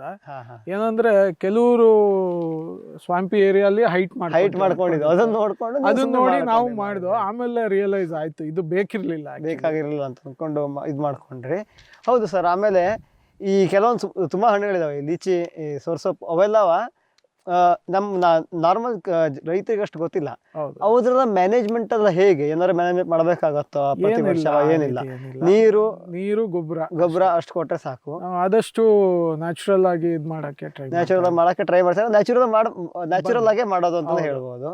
ಆಮೇಲೆ ಇದು ಹೌದು ಸರ್, ಇದರಲ್ಲಿ ನೀವು ಒಂದಿಷ್ಟು ಹಣ್ಣು ಲೆಕ್ಕ ಹಾಕಿದೆ, ಅದರಲ್ಲಿ ಯಾವ್ಯಾವ್ದು ಇಳುವರಿ ಕೊಡೋಕೆ ಶುರು ಮಾಡಿದ್ದಾವೆ? ಈಗ ನಮಗೆ ನಿಂಬೆ, ಡ್ರ್ಯಾಗನ್ ಫ್ರೂಟ್, ಕ್ಯಾಶ್ಯೂ ಮೂರು ಶುರು ಆಗಿದೆ. ಮಾವು ಒಂದು ಜೈನ್ ಅವ್ರ ಜೊತೆ ಟೈಅಪ್ ಆಗಿರೋದು ಬರ್ತಾ ಇದೆ. ಸ್ವಲ್ಪ ಕೇಸರ್ ಬಂತು ಲಾಸ್ಟ್ ಇಯರ್. ಈ ವರ್ಷ ಹಂಗಂದ್ರೆ ನೋಡ್ಬೇಕು, ಈ ಸರಿ ಸ್ವಲ್ಪ ಡಿಲೇ ಆಗಿದೆ ಅನ್ಸುತ್ತೆ. ಮಳೆ ಜಾಸ್ತಿ ಎಕ್ಸ್ಟೆಂಡ್ ಆಯ್ತು, ಅದಕ್ಕಾಗಿ ಅಲ್ಲಿ ಚಿಗುರ ಜಾಸ್ತಿ ಆಯ್ತು, ಹೂ ಬರೋದು ಲೇಟ್ ಆಯ್ತು. ಈಗ ಇಳುವರಿ ಬರೋದು ಲೇಟ್ ಆಗತ್ತೆ ಅಂತ ಅಂದ್ಕೊಂಡು, ಈಗ ನೀವು ಡ್ರ್ಯಾಗನ್ ಫ್ರೂಟ್ದು ನಮಗೆ ಅವಾಗ ತಿಳಿಸ್ತಾ ಇದ್ದಾಗೆ ನಿಮ್ದು ಮಾರ್ಕೆಟು ನೀವೇ ಡೈರೆಕ್ಟ್ ತಗೊಂಡು ಹೋಗ್ತೀರಾ ಅಂತ ಅಂದ್ಕೊಂಡು, ಅದನ್ನ ಬಿಟ್ಟು ಬೇರೆ ಕಡೆ ನೀವು ಸೇಲ್ ಮಾಡಕ್ಕೆ ಟ್ರೈ ಮಾಡಿಲ್ವಾ? ಹೆಂಗೆ? ಆಕ್ಚುಲಿ ಈ ಸರಿ ಏನ್ ಮಾಡಿದ್ವು ನಾವು, ಹಾರ್ಟಿಕಲ್ಚರ್ ಕಾಲೇಜ್ ಇದೆ ಇಲ್ವಾಲಲ್ಲಿ, ಬಾಗಲಕೋಟೆ ಯೂನಿವರ್ಸಿಟಿ ಅವ್ರದ್ದು ಬ್ರಾಂಚ್, ಅಲ್ಲಿ ಪೋಸ್ಟ್ ಹಾರ್ವೆಸ್ಟಿಂಗ್ ಡಿಪಾರ್ಟ್ಮೆಂಟ್ ಅಲ್ಲಿ ಸ್ವಲ್ಪ ಡ್ರ್ಯಾಗನ್ ಫ್ರೂಟ್ ಕೊಟ್ಟು ವೈನ್ ಆಗಿ ಕನ್ವರ್ಟ್ ಮಾಡಿ ನಮ್ಮ ಫ್ರೆಂಡ್ ಸರ್ಕಲ್ ಅಲ್ಲೇ ಮಾರಿದೀವಿ. ಸೊ ಡ್ರ್ಯಾಗನ್ ಫ್ರೂಟ್ ಇಂದ ವೈನ್ ಮಾಡಬಹುದು, ಇದು ಒಳ್ಳೇದು ಅಂತಂದ್ರೆ. ಯಾಕಂದ್ರೆ ಹೆಂಗಂದ್ರೆ ನಿಮಗೆ ಡ್ರ್ಯಾಗನ್ ಫ್ರೂಟ್ ಇಂದ ವೈನ್ ಆಗಿ ನಿಮಗೆ ಒಂದು ಮಾರ್ಕೆಟಿಗೆ ಸಿದ್ಧ ಆಗ್ಬಿಟ್ರೆ ಎಷ್ಟು ಹೋಗುತ್ತೋ ಹೊರಗಡೆ ಕೊಡೋದು, ಆಗಿಲ್ಲ ಅಂದ್ರೆ ಅದನ್ನ ವೈನ್ ಆಗಿ ಕನ್ವರ್ಟ್ ಮಾಡಿ ಮಾಡಬಹುದು. ಹೆಂಗಿದ್ರು ಫರ್ಮೆಂಟ್ ಮಾಡೋದಾಗಿರೋದಕ್ಕೆ ಸ್ವಲ್ಪ ಕ್ವಾಲಿಟಿ ಡಿಗ್ರೇಡ್ ಆದ್ರೆ ತೊಂದರೆ ಇಲ್ಲ ಅಂತ ಅನ್ಸತ್ತಲ್ವಾ? ಹಂಗೆ. ಹೌದು ಸರ್. ಅದು ಓಕೆ, ವೈನ್ ಕೊಡಕ್ಕೆ ಟ್ರೈ ಮಾಡಿದ್ರಿ, ಅದನ್ನ ಬಿಟ್ರೆ ನೀವೇ ತಗೊಂಡು ಹೋಗ್ತೀರಿ. ಸುಮಾರು 1000 ಗಿಡ ಇದೆ ಅಂತ ಅಂದ್ರಿ. 1000 ಗಿಡ ಅಲ್ಲಿ ಎಲ್ಲ ಬಂದಿಲ್ಲ ಈ ಸರಿ, ಅಂದ್ರೆ ಕಂಪ್ಲೀಟ್ 1000 ಈಲ್ಡ್ ಬರ್ತಾ ಇಲ್ಲ. ನಮ್ಗೊಂದು ಆವರೇಜ್ ಒಂದು 300 ಇಂದ 400 kg ಬರ್ತಾ ಇದೆ. 300 ಇಂದ 400 kg ಅಷ್ಟು ಹೋಯ್ತಾ ಮಾರ್ಕೆಟ್? ನೀವೇ ಮಾರೋದು? ನಾವೇ ಮಾರಿದ್ದು ಥ್ರೂ ನಿಮ್ ಫೇಸ್ಬುಕ್ ವಾಟ್ಸ್ಆಪ್ ಮಾರಿರೋದು. ಮತ್ತೆ ಇನ್ನೊಂದು ಅಂಗಡಿ ಇದೆ, ಅಲ್ಲೊಂದು ಆರ್ಗ್ಯಾನಿಕ್ ಶಾಪ್ ಇದೆ ಮೈಸೂರಲ್ಲಿ, ಅವ್ರ ರಿಕ್ವೈರ್ಮೆಂಟ್ ಬಂದಾಗ ತಗೋತಾರೆ ಆ ಸೀಸನ್. ಹಂಗಾಗಿ ಅದನ್ನ ಬಿಟ್ರೆ ಮತ್ತೆ ಹೊರಗಡೆ ಮಾರ್ಕೆಟ್ ಇಲ್ಲ ಇಲ್ಲ ಅನ್ಸುತ್ತಲ್ವಾ ಇದೆ, ಹೊರಗಡೆ ಮಾರ್ಕೆಟ್ ಇದೆ, ಅವ್ರು ತುಂಬಾ ಕಡಿಮೆ ಕೇಳ್ತಾರೆ. ಹಾ ಈ ಎಷ್ಟು ಕೇಳ್ತಾರೆ ಸರ್ ಅವರು? 60 ರೂಪಾಯಿ ಕೇಳಿದ್ರು ಕೆಜಿ. ನೀವು ಇಲ್ಲಿ ನಾವು ಮಾರೋದು 200 ರೂಪಾಯಿ ಮಾರಿ. 200 ರೂಪಾಯಿಗೆ ಮಾರ್ತಾ ಇದ್ದೀರಾ? ಅಷ್ಟೆಲ್ಲ ಅಲ್ಲ, ಅವರು ಕೂಡ 200 ರೂಪಾಯಿಗೆ ಮಾರ್ತಾರೆ, ಅದು ಬೇರೆ ವಿಷಯ. ಹೌದು, ನಮ್ಮ ಹತ್ರ ಹೇಳೋದು. ತಗೊಳ್ಳೋದು ನಮ್ಮ ಹತ್ರ 60 ರೂಪಾಯಿಗೆ. ನೀವು ಡೈರೆಕ್ಟ್ ಮಾರ್ಕೆಟ್ ಮಾರ್ಕೆಟಿಂಗ್ ಹೋಗ್ತಾ ಇದ್ದೀರಾ ಅಂತ, B2B ಹೋಗ್ತಾ ಇದ್ದೀರಾ ಸೀದಾ ಅಂತ ಅಂದ್ಕೊಂಡು, ಅದಕ್ಕಾಗಿ ನೀವು 200 ರೂಪಾಯಿಗೆ ಮಾರ್ತಾ ಇದ್ದೀರಾ ಅಂತ ಅಂದ್ಕೊಂಡು. ಹೌದು ಸರ್, ಅಷ್ಟಕ್ಕಷ್ಟು ಹಣ್ಣು ಬಂದ್ರೆ ನಿಮ್ಗೆ ಎಷ್ಟು ಬರ್ಬೋದು, ಎಷ್ಟು ಕೆಜಿ ಬರ್ಬೋದು, ಹೆಂಗೆ? ಅದೇ ಎಲ್ಲ ಬಂದ್ರೆ ಒಂದು 1000 ಕೆಜಿ ಬರ್ಬೋದು. 1000 ಕೆಜಿ, 1000 ಗಿಡದಿಂದ ಒಂದೊಂದು ಗಿಡದಿಂದ ಒಂದೊಂದು ಕೆಜಿ ತಗೊಂತೀರಾ ಮಿನಿಮಮ್ ಅಂತಂದ್ರು 1000 ಕೆಜಿ ಅಷ್ಟು ಮಾರ್ಕೆಟ್ ಮಾಡಕ್ಕೆ ಈಗ ರೆಡಿ ಇದ್ದೀರಾ? ಮೈಸೂರಲ್ಲಿ ಮಾಡ್ಬೋದು, ಮೈಸೂರಲ್ಲಿ ತೊಂದರೆ ಇಲ್ಲ. ಹೌದು, ನಾ ಅದೊಂದು ಕೇಳಬೇಕು ಅಂತ. ಮೈಸೂರಲ್ಲಿ ಮಾರಕ್ ಆಗಿಲ್ಲ ಅಂದ್ರೂ ವೈನ್ ಮಾಡ್ಬೋದು, ವೈನ್ ಮಾಡಿ ಮಾರ್ಬೋದು. ವೈನಿಗೆ ಮುಂದೆ ಬೇಡಿಕೆ ಇರ್ಬೋದು ಅಂತ ನಿಮ್ದು? ವೈನಿಗೆ ಇದೆ, ಬಟ್ ಕ್ಯಾಶ್ಯೂ ಆಪಲ್ ವೈನ್ ಮಾಡಿದ್ದು ನಾವು ಲಾಸ್ಟ್ ಇಯರ್. ಅದಕ್ಕಿದ್ದಷ್ಟು ಡಿಮಾಂಡ್ ಡ್ರ್ಯಾಗನ್ಗಿಲ್ಲ. ಯಾಕೆಂದ್ರೆ ಇಲ್ಲ ಸರ್, ಯಾಕೆಂದ್ರೆ ಕ್ಯಾಶ್ಯೂ ಆಪಲ್ ವೈನ್ ಮಾಡಿದ್ರ ಅಥವಾ ಇದು ಮಾಡಿದ್ರ? ವೈನ್ 4% ಆಲ್ಕೋಹಾಲ್ ಅಷ್ಟೇ, 4 to 6% ಅಷ್ಟೇ ಇರೋದು. ಅದು ಜಾಸ್ತಿ ಇದೆ ಡಿಮ್ಯಾಂಡ್, ಅದು ತುಂಬಾ ಡಿಮಾಂಡ್ ಇದೆ. ಇದು ಫ್ರೂಟ್ ವ್ಯಾಲ್ಯೂ ರೇಟ್ ಜಾಸ್ತಿ ಇದೆ, ಸೊ ವೈನ್ ನೀವು ಪ್ರೈಸಿಂಗ್ ಜಾಸ್ತಿ ಆಗ್ಬಿಡುತ್ತೆ. ಅದಕ್ಕಾಗಿ ಕಂಪೇರ್ ಮಾಡಿದ್ರೆ ನಮ್ಗೆ ಕ್ಯಾಶ್ಯೂ ಆಪಲ್ ಏನಾಗುತ್ತೆ, ಅದು ವೇಸ್ಟ್ ನಮ್ಗೆ ಇಲ್ಲಿ. ಸೊ ಅದರಲ್ಲಿ ನಮಗೆ ರಾ ಮೆಟೀರಿಯಲ್ ಕಾಸ್ಟ್ ಕಡಿಮೆ ಇರೋದ್ರಿಂದ, ಮತ್ತೆ ಅದು ಬಿಟರ್ ಇರೋದ್ರಿಂದ ತುಂಬಾ ಇದು ವೈನ್ ಟೇಸ್ಟ್ ಚೆನ್ನಾಗಿರುತ್ತೆ ಅಂತ ಅಂದ್ಕೊಂಡು. ಹೌದು ಸರ್, ಇದ್ರದ್ದು ವೈನ್ ಎಷ್ಟು ಬೆಲೆ? ನೀವು ಮಾರಿ? ನಾವು ಮಾರದ್ದು ಎಷ್ಟು? Half litre bottle? ಇಲ್ಲ, 750 ml 600 rupees 600 ಮಾಡಿದ್ರು. ಅದೇ ಕ್ಯಾಶ್ಯೂ ಆಪಲ್ ವೈನ್ ಆದ್ರೆ? Cashew apple wine 400. ಸೊ ಬೆಲೆ ಕಡಿಮೆ ಇರೋದ್ರಿಂದ ಅದಕ್ಕೆ ಡಿಮ್ಯಾಂಡ್ ಜಾಸ್ತಿ, ಅದೇ ಟೇಸ್ಟ್ ಚೆನ್ನಾಗಿದೆ ಅಂತ ಅನ್ಕೊಂಡು. ಈಗ ಅದನ್ನು ಬಿಟ್ರೆ ನಿಮ್ದಾಗ ಮಾರ್ಕೆಟ್ ಮಾರ್ಕೆಟ್ ಮಾಡೋಕೆ ಸಿದ್ಧ ಅದೀರಿ 1000 ಕೆಜಿ. ಇನ್ನೊಂದು ಪ್ರಶ್ನೆ ಇತ್ತು ಇದ್ರ ಬಗ್ಗೆ, ಡ್ರ್ಯಾಗನ್ ಫ್ರೂಟ್ ಹೇಳಿ. ಮೈಸೂರು ಹತ್ತತ್ರ ತಗೊಂಡೋಗಿ ನಿಮ್ ಗ್ರೂಪಿಗೆಲ್ಲ ಕೊಡ್ತಾ ಇದ್ರಲ್ಲ, ನೀವು ಒಬ್ಬರಿಂದ ಮತ್ತೆ ಯಾರು ಇದಾರ? ಇನ್ನೊಬ್ರು ನನಗ್ ಗೊತ್ತಿರಂಗ್ ಇನ್ನೊಬ್ರು ಯಾರೋ ಬೆಳಿತಾ ಇದಾರಂತೆ ಬಿಳಿಕೆರೆ ಹತ್ರ. ಅವ್ರು ನನಗೆ ಹೇಳಿದ್ದು, ಅವ್ರು ನೋಡಕ್ ಬಿಡಲ್ಲ ತೋಟನ, ಯಾರಿಗೂ ಬಿಡಲ್ವಂತೆ ಒಳಗೆ. ಸೊ ಅವ್ರೇನೋ ಲೈಟ್ ಎಲ್ಲ ಹಾಕಿ ಬೆಳೆಸ್ತಾ ಇದಾರೆ, ಅಂದ್ರೆ night time artificial light, long day plant ಅಂತ ಅಂದ್ಕೊಂಡು ಅಷ್ಟೆಲ್ಲ ಮಾಡಿ ಬೆಳೆಸ್ತಾ ಇದಾರಂತೆ. ನಾವು ಟ್ರೈ ಮಾಡ್ದು ಅಪ್ರೋಚ್ ಮಾಡಿ ನೋಡ್ಲಿಕ್ಕೆ, ಬಟ್ ಬಿಡಲ್ಲ ಅವರು. ಅವ್ರ ಹೆಸರು ಸಹ ಗೊತ್ತಿಲ್ಲ. ಹಂಗೆ ಅಂದ್ರೆ ಅವ್ರದ್ದು ಮಾರ್ಕೆಟಿಂಗ್ ಇದೆ. ಅಂದ್ರೆ ನಾವೊಂದು ಆರ್ಗ್ಯಾನಿಕ್ ಶಾಪ್ ಕೊಡ್ತೀವಲ್ಲ, ಅಲ್ಲಿ ಕೊಡ್ತಾ ಇದಾರೆ ಅವ್ರನ್ನ. ಅದು ಬಿಟ್ಟು ಬೇರೆ ಎಲ್ಲಿ ಕೊಡ್ತಿದಾರೆ ಗೊತ್ತಿಲ್ಲ. ಅಂದ್ರೆ ಅವ್ರು ಅಷ್ಟೊಂದು ಬೆಳಿತಾ ಇದಾರೆ ಅಂತ ಆಯ್ತಾಗ. ಯಾಕಂದ್ರೆ 60 ರೂಪಾಯಿಗೂ ಅವರಿಗೆ 60 ರೂಪಾಯಿಗೆ ಸಾಕು ಅನ್ಸಿದ್ರೆ, ಅಂದ್ರೆ ಅವ್ರು ಅಷ್ಟೆಲ್ಲ ಬೆಳಿತಾ ಇದಾರೆ, ಸಿಕ್ಕಾಪಟ್ಟೆ ಜಾಸ್ತಿ ಬೆಳಿತಾ ಇದಾರೆ ಅಂತ ಆಯ್ತು. ಅದು ಬಿಟ್ರೆ ಬಹುಶಃ ನೀವು ಇಬ್ಬರೇ ಇರೋದಕ್ಕೆ ನಿಮ್ಗೆ ಆರಾಮಾಗಿ ಮೈಸೂರಲ್ಲಿ ಸೇಲ್ ಆಗತ್ತೆ ಅಂತ ಅನ್ಸ್ಬೋದು. ಸುತ್ತಮುತ್ತ ಸಿಕ್ಕಾಪಟ್ಟೆ ಹಾಕಿದ್ರೆ ಕಷ್ಟ ಆಗತ್ತೆ. ನೋಡ್ಬೇಕು ಅದು ಫ್ಯೂಚರ್ ಹೇಗೆ. ಬಟ್ ನೀವು ಒಂದು ಸ್ಟ್ರಾಂಗ್ ಹೋಲ್ಡ್ ಮಾಡ್ಕೊಂಡಿದ್ದೀರಾ ಈಗ ಅಂತ. ನನ್ಗೆ ರೆಗ್ಯುಲರ್ ಕಸ್ಟಮರ್ ಬೇಸ್ ಇದೆ, ಅವ್ರಿಗೆ ಕೊಟ್ರೆ ಸಾಕು ನಾನು. ಹೌದು, ಅಂದ್ರೆ ಹಿಂದಿನ ವರ್ಷ ನೀವು ಕೊಟ್ಟಿದ್ರಿ ಅವರಿಗೆ, ಮತ್ತೆ ಈ ವರ್ಷ ಈಗ ಥರ್ಡ್ ಇಯರ್ ಬರ್ತಾ ಇದಲ್ಲ. ಓಕೆ, ಈಗ ಯಾವಾಗ ಬರುತ್ತೆ? ಸೊ ವಾಪಸ್ ರಿಟರ್ನ್ ಕನ್ಸ್ಯೂಮರ್ಸ್ ಜಾಸ್ತಿ ಇದ್ದಾರೆ ನನಗೆ, ಸೊ ಅವರೇ ತಗೊಂತಾರೆ ಅಂತ ಮಾಡ್ಕೊಂಡು. ಹೌದು ಸರ್, ಅಕಸ್ಮಾತ್ ಈಗ ನಾವು ಯಾರೋ ಒಬ್ರಿಗೆ ನಮ್ಗೊಂದು 5 ಎಕರೆ ಲ್ಯಾಂಡ್ ಇದೆ, 5 ಎಕರೆ ಡ್ರ್ಯಾಗನ್ ಫ್ರೂಟ್ ಹಾಕಬೇಕು ಅಂತಂತಾರೆ. ಅಂಥವ್ರು ನೀವು ಹಾಕಬಹುದು ಅಂತೀರೋ ಬೇಡ ಅಂತೀರೋ, ಹೆಂಗೆ ಅಂತೀರಿ? ಡ್ರ್ಯಾಗನ್ ಫ್ರೂಟ್ ನಾನು ಬೆಳಿಬೇಕು ಅಂತಿದ್ದೀನಿ ಅಂದರೆ ಅವರಿಗೆ ನೀವೇನು ಹೇಳಕ್ಕೆ ಇಷ್ಟಪಡ್ತೀರಿ ರೈತರಿಗೆ? ಅದು ಅವ್ರ ಇಂಡಿವಿಜುವಲ್ ಮೇಲೆ ಹೋಗುತ್ತೆ. ಅವ್ರು ಮಾರ್ಕೆಟ್ ಮಾಡ್ತೀನಿ ಅನ್ನೋ ಕೆಪಾಸಿಟಿ ಇದ್ರೆ 5 ಇಲ್ದೇ 10 ಎಕರೆನೂ ಬೆಳಿಬೋದು. ಒಟ್ಟಿನಲ್ಲಿ ನೀವು ಹೊರಗಡೆ ಡೈರೆಕ್ಟ್ ತಗೊಂಡೋಗಿ ಮಾರ್ತೀರಿ ಅಂದ್ರೆ ಲಾಭ ಇಲ್ಲ, ನೀವೇ ನಿಂತ್ಕೊಂಡು ಮಾರ್ಕೆಟ್ ಮಾಡಿದ್ರೆ ಮಾತ್ರ ಲಾಭ ಇದೆ ಅನ್ಕೊಂಡು. ನನಗೆ 2-3 ಜನ ಬಂದ್ರು, 50 ರೂಪಾಯಿ 60 ರೂಪಾಯಿ ಕೇಳ್ತಾರೆ, ಅಷ್ಟು ಕೊಟ್ರೆ ವರ್ತ್ ಆಗಲ್ಲ. ನೀವು ಇಷ್ಟು ಮಾಡಿರೋದು ವರ್ತ್ ಆಗಲ್ಲ. ಸೊ ನೀವೇ ಮಾರ್ಕೆಟಿಂಗ್ ಮಾಡ್ತೀರಾ ಅಂದ್ರೆ ನೀವು ಹೊರಗಡೆ ನಿಮ್ಗೆ ಎಷ್ಟು ಕೇಳ್ಕೊಂಡ್ಬರ್ತದೆ ಟ್ರಿಬಲ್ ಇರೋದ್ರಿಂದ ನೀವು ಕೊಡ್ಬೋದಾಗಿರೋದ್ರಿಂದ ವರ್ತ್ ಇದೆ. ಇಲ್ಲ ಸುಮ್ಮನೆ ನಾನು ಮಾರ್ತೀನಿ ಬಂದು ತಗೊಂಡೋಗ್ಬೇಕು, ಅಥವಾ ಎಲ್ಲೋ ತಗೊಂಡೋಗಿ ಡೈರೆಕ್ಟ್ ತಗೊಂಡೋಗಿ ಹಾಕ್ತೀನಿ, ಬೇರೆ ಹಣ್ಣು ಬೇರೆ ಬೆಳೆ ಥರ ನಾನು ತಗೊಂಡೋಗಿ ಒಂದು ಕಡೆ ಮಾರ್ಕೆಟಲ್ಲಿ ಮಾರ್ತೀನಿ ಅಂದ್ರೆ ಅದಾಗಲ್ಲ. ಸಪ್ರೇಟಾಗಿ ನೀವೇ ಒಂದು ನಿಮ್ಮದು ಫೇಸ್ಬುಕ್ ಇರ್ಬೋದು, ವಾಟ್ಸಪ್ ಇರ್ಬೋದು, ಏನೋ ಒಂದು ಸೋಷಿಯಲ್ ನೆಟ್ವರ್ಕ್ ಥ್ರೂ ಆಗಿರಲಿ, ಹೇಗಾದರೂ ಮಾಡಿದ್ರೆ ಮಾತ್ರ ಡ್ರ್ಯಾಗನ್ ಫ್ರೂಟ್ ಮಾಡ್ಬೋದು ಅಂತ ಅಂತೀರಿ. ವಿಶ್ವದಾದ್ಯಂತ ಪೇಟೆಂಟ್ ಪಡೆದ ನ್ಯಾನೋ ತಂತ್ರಜ್ಞಾನದಲ್ಲಿ ತಯಾರಾದ ನೂವಾಲ್ಗಿ ದ್ರಾವಣ. ನೂವಾಲ್ಗಿ ಉಪಯೋಗಿಸಿದ ಮೇಲೆ ತುಂಬಾ ಇಳುವರಿನೂ ಬಂದಿದೆ. ಕಾಳು ಮೆಣಸಿಗಂತೂ ಬಹಳ ಚೆನ್ನಾಗಿ ಬರುತ್ತೆ, ರೇಷ್ಮೆ ಎಲೆನೂ ಚೆನ್ನಾಗಿ ಬರ್ತದೆ, ಗಿಡಗಳು ತುಂಬಾ ಚೆನ್ನಾಗಿ ಬೆಳವಣಿಗೆ ಆಯಿತು. ಯಾವುದೇ ರಾಸಾಯನಿಕ ಅಥವಾ ವಿಶೇಷ ಗೊಬ್ಬರಗಳ ಗೊಡವೆ ಇಲ್ಲದೆ ಎಲ್ಲ ಬೆಳೆಗಳಲ್ಲಿ ಉತ್ತಮ ಗುಣಮಟ್ಟದ ಅಧಿಕ ಫಸಲನ್ನು ಪಡೆಯಿರಿ. ಯಾವಾಗಲೂ ನನ್ನ ಇರೋವರೆಗೂ ನೂವಾಲ್ಗಿ ಅಂತೂ ಬಿಟ್ಟು ಬಾಳಲ್ಲ ಅಂತ ಒಂದು ಭರವಸೆ ಕೊಡ್ತೀನಿ.